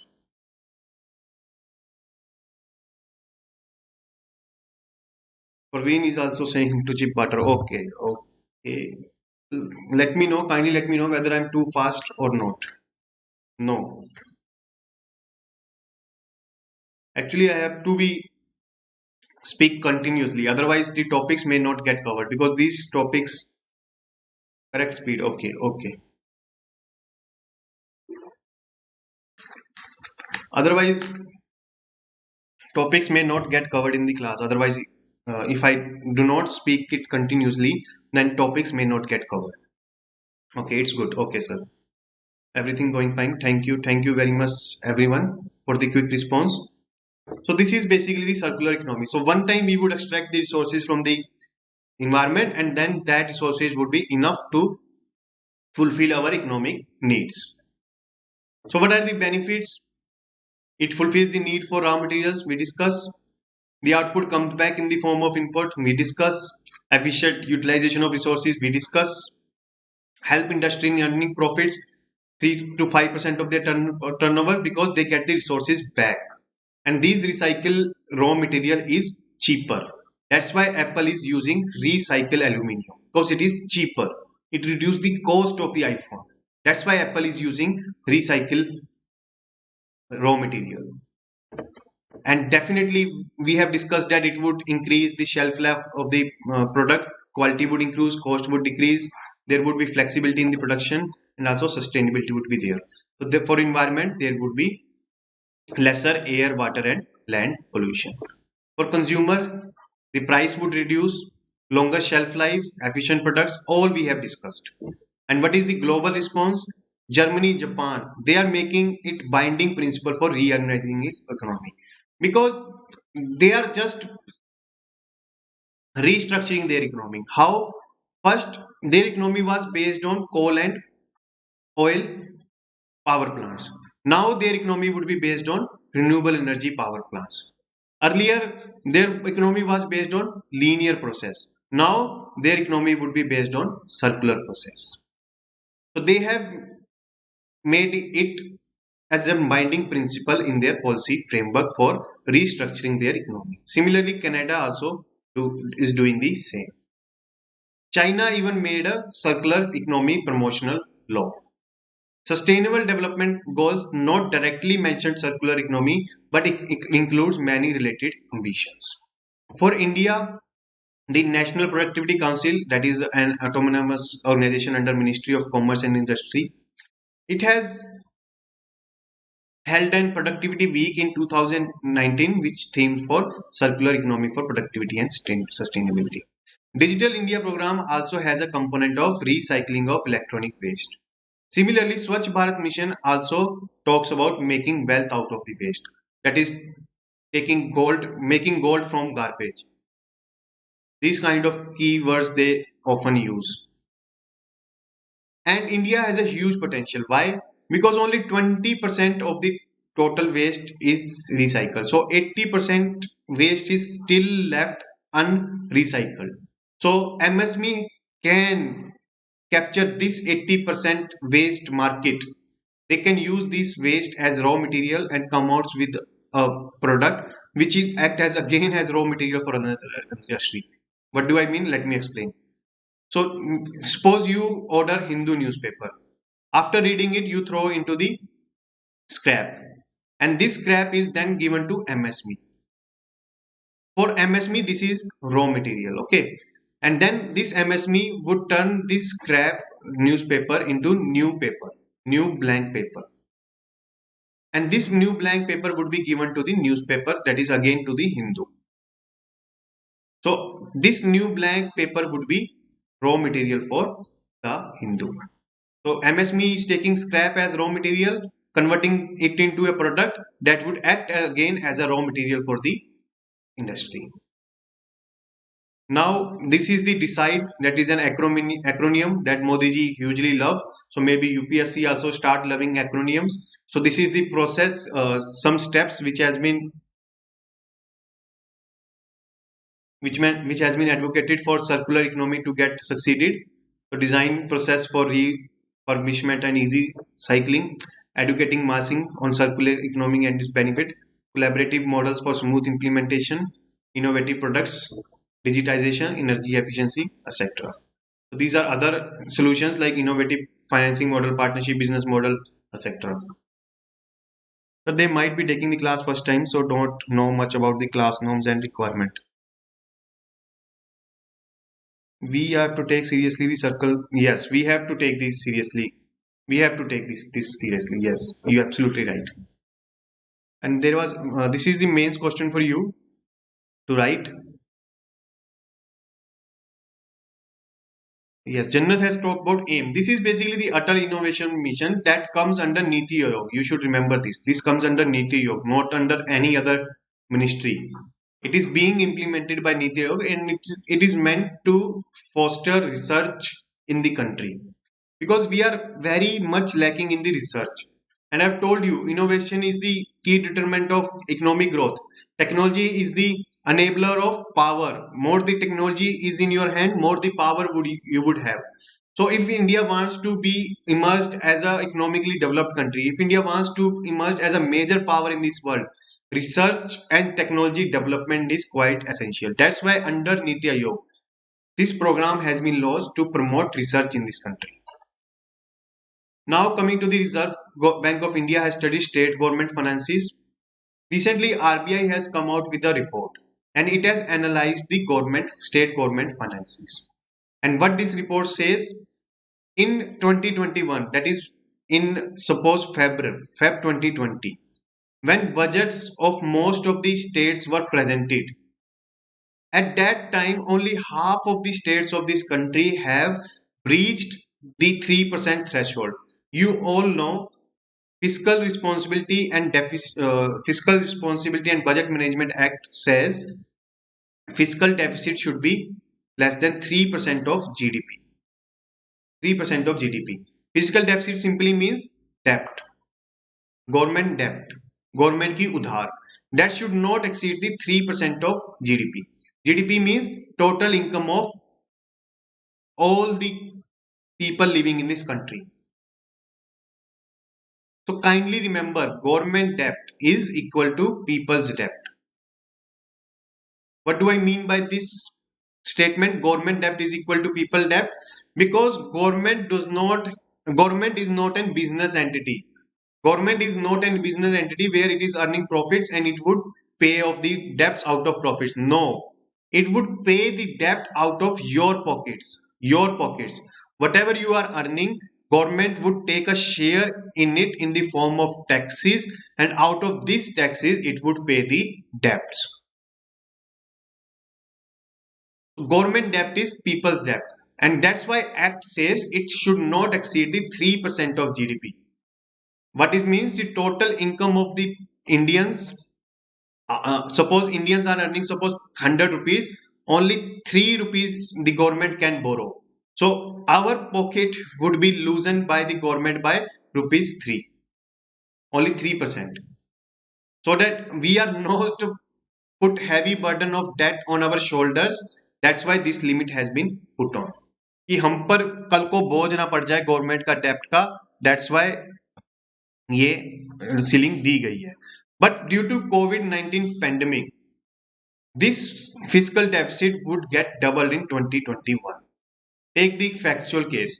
Before pandemic, average fiscal deficit of all the states were 2.4%. But after post-outbreak budget, it would be 4.6%. Why?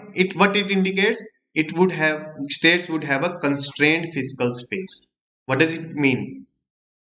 State would have lesser financial resources, would have lesser money in their pocket to spend on. Would stress on states continue? Let us discuss. States are facing the Caesar effect. What is this Caesar effect? Caesar is like in this shape, isn't it? This is Caesar. Caesar effect is when one factor is moving in one direction and second factor is moving in another direction. What does it mean?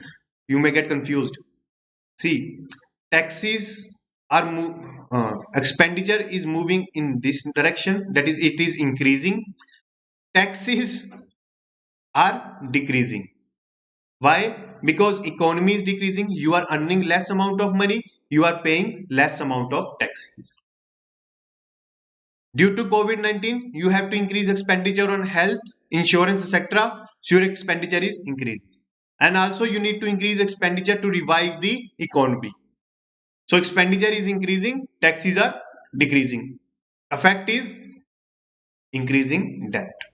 जब आपके खर्चे आपकी कमाई से पूरे नहीं होंगे तब आप उधार ही लोगे ना. If you are not able to sustain your expenses through your income, then what will you do? You would borrow. Similarly, state governments are borrowing. That's why fiscal deficit are increasing. And this is the additional burden on economy because you have to pay this debt from your pocket. So now the quality of spending and credibility of state budgets matter. Those who have less debt would attract more investment.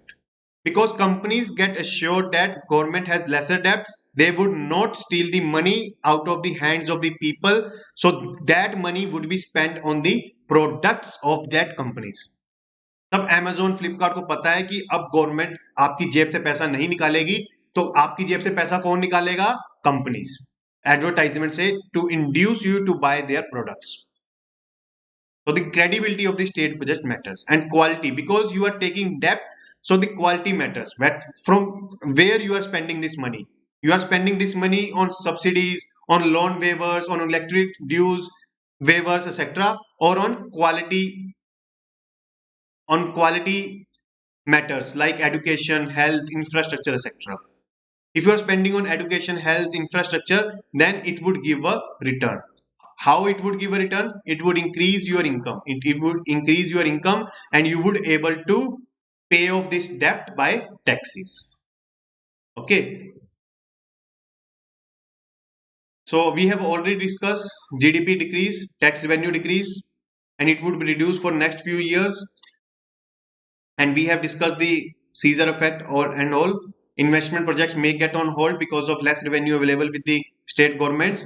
And if investment get on hold, the multiple effects that investment has, that would not occur. There would be loss in growth and vicious cycle would feed itself. How? Take the example.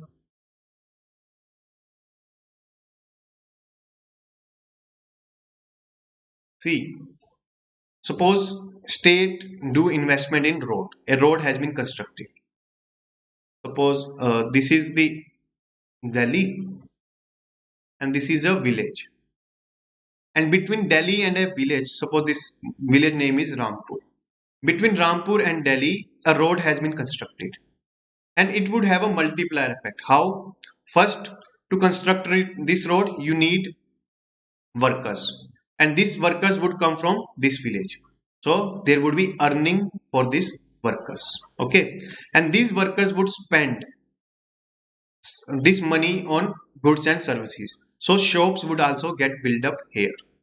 And these workers would spend their money on grocery shop, on liquor shop, on vegetables, etc. Okay. Then after this road get built up, then these villagers would able to sell their horticulture, that is vegetable fruits, to Delhi.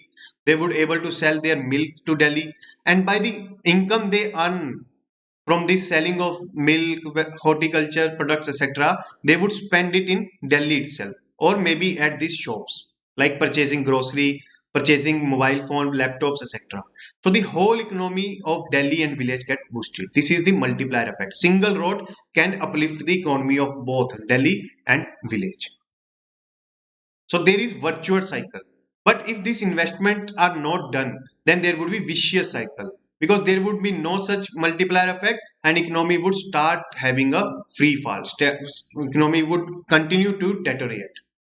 Okay, that's why that is why investments of states in the infrastructure matters a lot. And fiscal sustainability may be a casualty. What does it mean? If this amount is put on populist measures like loan waiver, government debt would increase and it would become so unsustainable that government may not able to pay even the salaries of their staffs. That has happened in Punjab, where government debt is so huge that all the money of taxes are being used to pay the interest on these loans, and Punjab government is not able to pay the salaries of their staff, forget the expenditure on welfare of citizens. Now RBI has also studied the earlier pandemics, because there are four pandemic outbreaks in India. 1896 plague. Remember Tilak arrest. Bal Gangadhar Tilak get arrested in 1896. 1918 Spanish flu. 1957 Asian flu, and 1974 smallpox. And all these flus has done reduction in GDP. In 1918 flu, 13% reduction in GDP. But there was increase in next year. Why? Because of base effect. Base effect means they have just shifted the year of calculation of GDP from previous year to next year. For example, after this is little bit technical concept. For example, now GDP is calculated suppose on 2012 as a base year. If we change this into 2020, then our GDP would automatically increase next year. But after this statistical manipulation, truth can be hidden, but truth cannot be hidden for too long. सच को ज़्यादा देर छुपाया नहीं जा सकता. After 3-4 years, GDP data also start showing that it is declining, because structural issue of economy has not been resolved. That is the falling income of people, the growing unemployment that has not been resolved. That is why GDP start falling after 3-4 years. And RBI has some praise for Kerala model, that is of coronavirus. Kerala has successfully managed coronavirus. Why? Because of local governance institution, that is the panchayat and municipalities. Panchayat and municipalities were quite empowered there, and they were able to run hospitals effectively. They were able to track people effectively. They were able to cure people effectively. And also there is community participation. And also RBI has praise of Dharvi model, where public private partnership was there, like doctors, hospital, NGO, private volunteers, elected representatives, civil society, all participated. Also there is community participation, like there was common kitchen, community kitchen, there was community halls where corona patient was put there. And when this corona spread in Dharvi, that is the slum area of Mumbai, where more than 30 lakh people are living in very densely populated area, that is very close settlement. The whole world assumed that these people would die on a mass scale. India has lost the game against pandemic, and we would face huge casualties. But the opposite happens. Opposite happens. Why? Because of these steps like private partnership and community partnership, rapid plan of testing, screening, early detection, contact tracing, timely isolation, etc., and strict lockdown and blocking the movement of residents, etc. These were the administrative action we have done. But one thing you should also remember, these Dharvi people, they are already living in such an unhygienic conditions that they have developed a strong immunity. They have developed a strong immunity. Already they have strong immunity, because they are living in such an hygienic position where there are already lot of disease like dengue, chikungunya. Already there is a lot of disease there, so they have strong inbuilt built immunity in themselves, and they are able to have a immunity against coronavirus also. So even by the statistical study, scientific study, it has been found that Dharvi people has the strongest immunity in the world, strongest immunity in the world. Okay, that's why Dharmi does not get doomed as per the Western predictions. Yes, so this is the prelims question for you. Let me see your doubt. More debt, more tax. Yes, just Jannat, you are right. Increase in interest payments would be there. Fiscal expansion. Fiscal expansion would only be done by the increasing debt. By increasing debt only, fiscal expansion generally do. That's why that is why fiscal expansion sometimes become problematic. Problematic for what? We have discussed already the reasons. So Musarat is saying what is dividend distribution tax. See this. Okay, let me tell you what is the distribution tax. Suppose this is Reliance. Dhirubhai Ambani wants to build a company. Dhirubhai Ambani. But Dhirubhai Ambani does not have money in his pocket. He has only 10 rupees in his pocket. But he wants to build a company named Reliance of rupees 1 lakh crore. And his friend asked Dhirubhai Ambani, you have only 10 rupees in your pocket, but you want to build a company of 1 lakh crore. From where you would get the money? Dhirubhai Ambani says, I would get the money from the people who have the money. From the people who have the money. Who are these people? Maybe rich, wealthy people like Tata, Dani, etc. Or maybe common people. Because common people also do the savings. If you are earning rupees 10,000, you would not spend whole amount of 10,000. Instead, you would try to at least save rupees 1,000. So Dhirubhai Ambani said, I would not go to the rich people. I would not go to the rich people. I would go to the common people. I would take the money out of their pockets and would build the Reliance company of 1 lakh crore. And his friend says, how you would do this? How you would take the money from the people? You know the middle class of this country who are insecure of others, who are not trusting others, why they would give you the money? He says, I would make them owners of this company. I would make them owners of this company, and they would have incentive of profits, of getting share in profits by being the owner of this company. Okay, that's fine. Then his friend asked how you would do this. He would says, I would make lakhs of owner of this company. For example, these people, suppose everyone has rupees 1,000 as saving in his hand. Okay. So what Dhiru Ambani did, he gave 0.1%, 0.1% ownership of Reliance to 1 lakh people. 1 lakh people. So basically 10% ownership he has given to 1 lakh people. And from 1 lakh people he has get 1,000 rupees each. 1,000 rupees each. So 1 lakh into 1,000, it is approximately 100 crores. He gets the 100 crores. And by 100 crores, he built the Reliance Industry. So when Reliance Industry earns suppose rupees 10 crore, this is basically the profits of Reliance Industry. And 10% of 10 crore is 1 crore. And this 1 crore would be distributed among this 1 lakh people. Government says this to this 1 lakh people that this 1 crore rupees is your earning. This is your income. That is why I would tax on you. I would tax on you. Okay. But it is difficult for the income tax department to reach all these 1 lakh people and ask for the tax amount. अब income tax department 1 lakh लोगों पे थोड़ा ना जाएगा कि एक एक घर में जाए और वहां से टैक्स ले. So what government do? It asks Reliance to deduct dividend distribution tax. Dividend is basically the share in the profits. Share in the profits to the shareholders. Share in the profits to the shareholders is known as dividend. So government asks Reliance to deduct dividend distribution tax in this 1 crore itself before releasing the amount to 1 lakh shareholders. So what Reliance would do, it would deduct 10%, suppose 15% tax, and it would give 15%, that is 15 lakhs to income tax department, and rest 85 lakhs would be distributed to 1 lakh shareholders.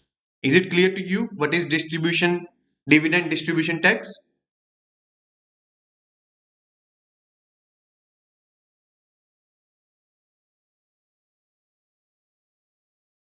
BCB. You are answering BCB? Yes, answer is B. Answer is B of this previous question.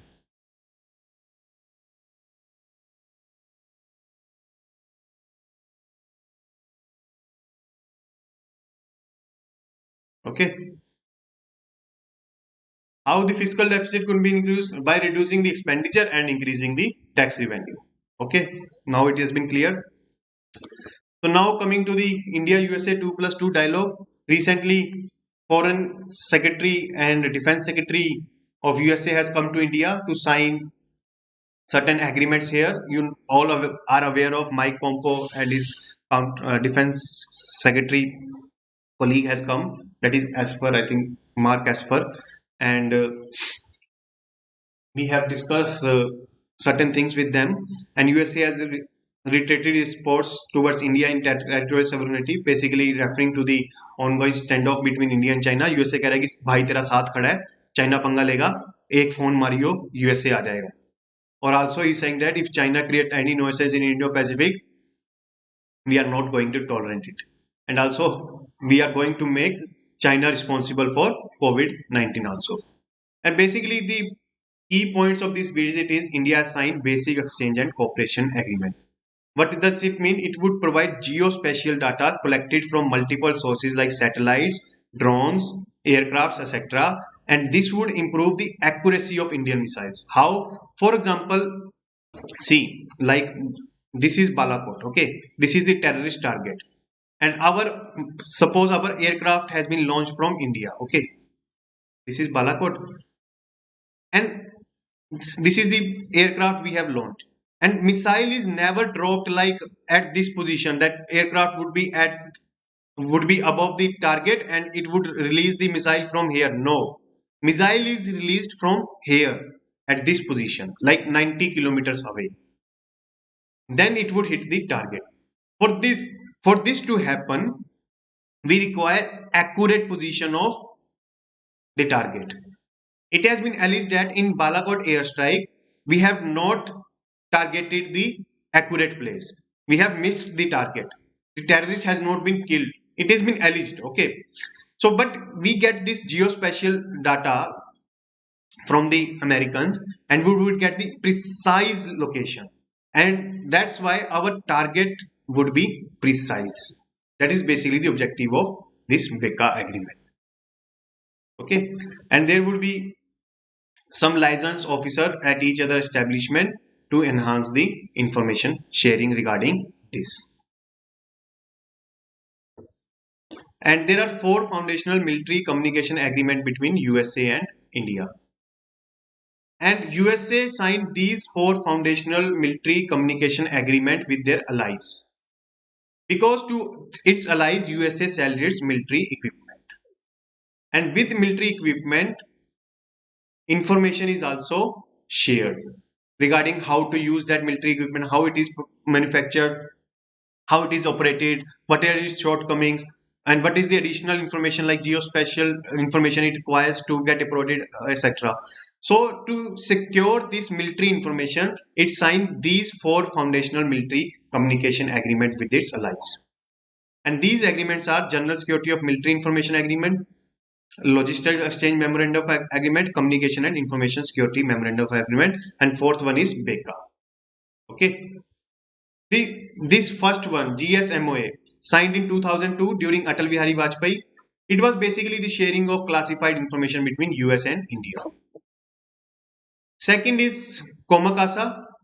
It has been signed regarding encrypted communication, that is basically the secret communication, and to achieve interoperability in the defense equipment of sold by the USA to the India. And it has India specific version of communication and information security memorandum of agreement. This is SMOA. This is SMOA. USA signed it with its allies. Okay. And Komakasa has been signed with India. Why? Why there has been changes in this SISMOA for India? Why there is special agreement with India? Because India traditionally was dependent on Russia for its defense needs. Majority of our weapons are supplied by Russia. America wants that its military equipment information should not be shared with Russia. This is a very legitimate demand of USA. India says, fine, we would not share your information. Second, India also wants America to have freedom to buy military equipment from the countries of its choice. Whether it is Russia, Israel, whatever country it wants to purchase, it can purchase. America says, this is your legitimate demand. I am also fine with it. That's why Komakasa has been made keeping in mind India's and USA's specific needs. Similarly, logistic exchange memorandum of agreement. It is also Indian specific version of logistics support agreement. Logistics support agreement USA signed it with its allies, and it gives access to both country military facilities for logistic operation like refueling, replenishment, or some break, some rest, etc. Because USA is far away from Indian Ocean. If USA warship wants to come to Indian Ocean to protect the sea lanes from Chinese dominance, it wants supply of oil, food grains, rest breaks to its military, etc. So for that, Indian ports in Lakshadweep, Pondicherry, etc. could be used by USA military. And also they have devised a mechanism to streamline the process of payments for joint exercise, because it so far it is quite long and tedious. And they have released the joint statement that which has given warning to China that legitimate right and interest of nation should not be endangered by you. Okay, and decided to build joint capacity buildings. And other steps, this is factual information, you can read it yourself. This is the memorandum of understanding signed between the two countries. And remember, in IR, when you are preparing IR, you do not need to go into details of these agreements. Never start researching on these agreements. They never asked in prelims, mains, or interview. You just need to understand what are you need to just remember what are those agreements which we have signed, like on nuclear energy, on observations, earth science observation, traditional medicine, etc. Okay, never go into details of these agreements. First, you would not find the details because they are secret documents. Second, if you find the details, then it is not relevant for the exam. So we are getting convergence on national security, both UN, India and USA, and also our bilateral cooperation should make a positive contribution in the world arena.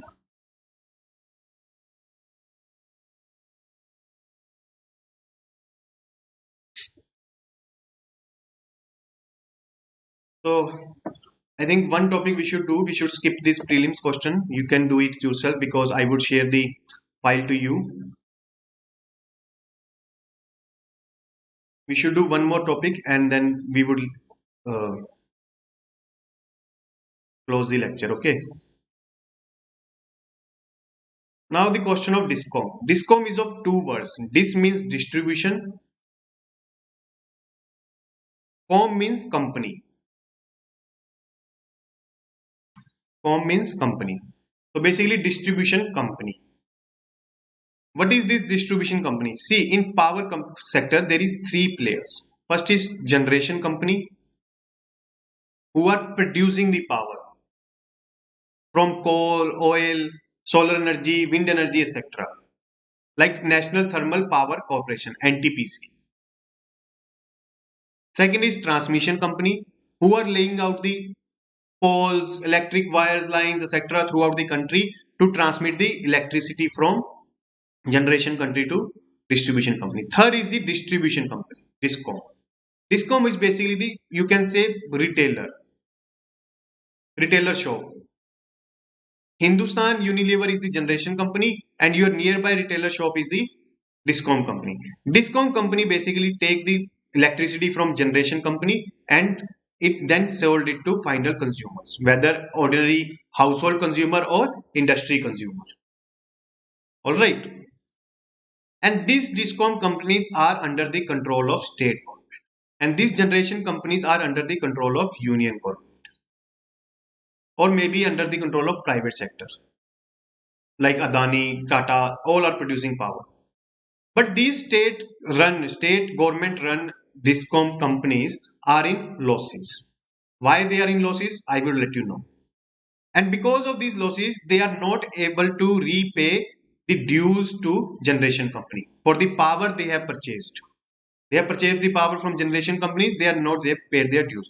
That's why these generation companies get into losses. And if they get into losses, they would reduce the power supply. And if they reduce the power supply, again, less power would be given to discom, less power would be given to consumer. So there would be this electricity cuts. You would not able to get 24 hour by 7 assured power supply. You would get 8 hour supply, 6 hour supply, etc. because of losses of distribution companies. Now, why these distribution companies has been in news? Because government has released 1,25,000 crores for these distribution companies as economic stimulus under Atmanirbhar package. Atmanirbhar Bharat package. This money has been released. This money has not been released as subsidy, but it has been released as loan. It has been released as loan. So that these discom companies who does not have any money to repay the generators can pay it. Loan उठा के generators को pay कर दो ताकि these generators companies can produce the power and power to the consumer can be assured. Why this stimulus package is being given or it is not sufficient? Because this Prapati portal, payment ratification and analysis in power procurement, it says discom owns 1 lakh crore rupees to generation. All over the country, state discoms own 1 lakh crore. But this data is not comprehensive. Why? Because this data is based on voluntary compilation. Voluntary compilation means suppose this is Dakshin Haryana DHBVN, that is Dakshin Haryana Vidyut Vitran Nigam. That is basically the distribution company of Haryana. It would upload by itself to this website about the dues it has to give to the generators. Amount it owed to these generators, it would upload it to website. But it is not mandatory. वो mandatory नहीं है कि जितने पैसे उसको देने हैं वहां पे upload करे. वो mandatory नहीं है. It is only voluntary. That is why it is not giving the full picture. As per Power Finance Corporation report, these discoms own 2,27,002 generators. So it would not resolve their debt crisis, their financial crisis. Now coming to the question why these discoms are in losses or why they are facing short of finance. First is agriculture, technical and commercial losses. Basically there is huge, these losses basically are the losses of theft because every other Indian steal the electricity, especially in the small towns and rural areas. What we called in local language, common parlance, kundi लगाते हैं. They directly source the water from the electric pole. They do not install their own electric meters and चूना लगाते हैं discom को. And there is lack of collection from consumers. Most of the consumers does not pay their electricity bill on time. And also there is not cost reflective tariffs. What does it mean? The tariffs are determined by politicians because electricity is a political sensitive commodity, because if you charge less price from the consumers, politician would get votes. Politician कहते हैं you give us the votes, I would give you the cheap electricity. But this cheap electricity does not recover the cost of the production or distribution of this electricity. That's why they come into the losses. Third, state governments are biggest defaulters. How? They not only pay their subsidy on time, they not only pay their subsidy on time, but also their dues also they do not pay on time. The electricity they are consuming for their offices, ACs, etc., they never pay on time. And also consumers also owe around 1.8 lakh crore to discoms. Like consumers, like farmers, like colonies of poor people. Here, stringent action against them to recover the electricity dues is sometimes restricted by the politician. Why? Because they would harm their political votes. They never says to recover their dues from this section. So that's why consumers owns 1.8 lakh crore. And also during COVID-19, most of the consumers, whether it is middle class or industries, have not paid the discount because they have faced quite financial losses. What is the way forward? Improvement of aggregate technical and commercial losses, complete overhaul of regulation of electricity companies, rationalization of tariffs. We should not give any free electricity, but cost covering tariffs should be imposed and there should be liquidity infusion so that they can pay off their debts.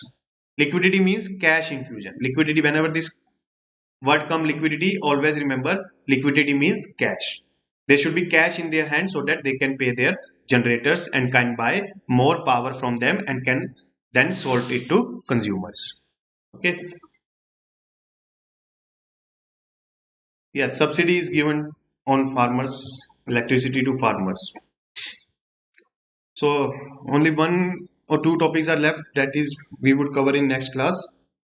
Actually, topics were quite comprehensive today, quite detailed. So that's why we take time to explain it to you. And we have covered the topic quite comprehensively.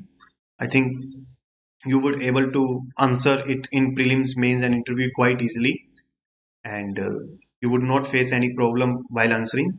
That's why we have covered each and every topic in detail. So I think we should leave the start moving towards ending the session.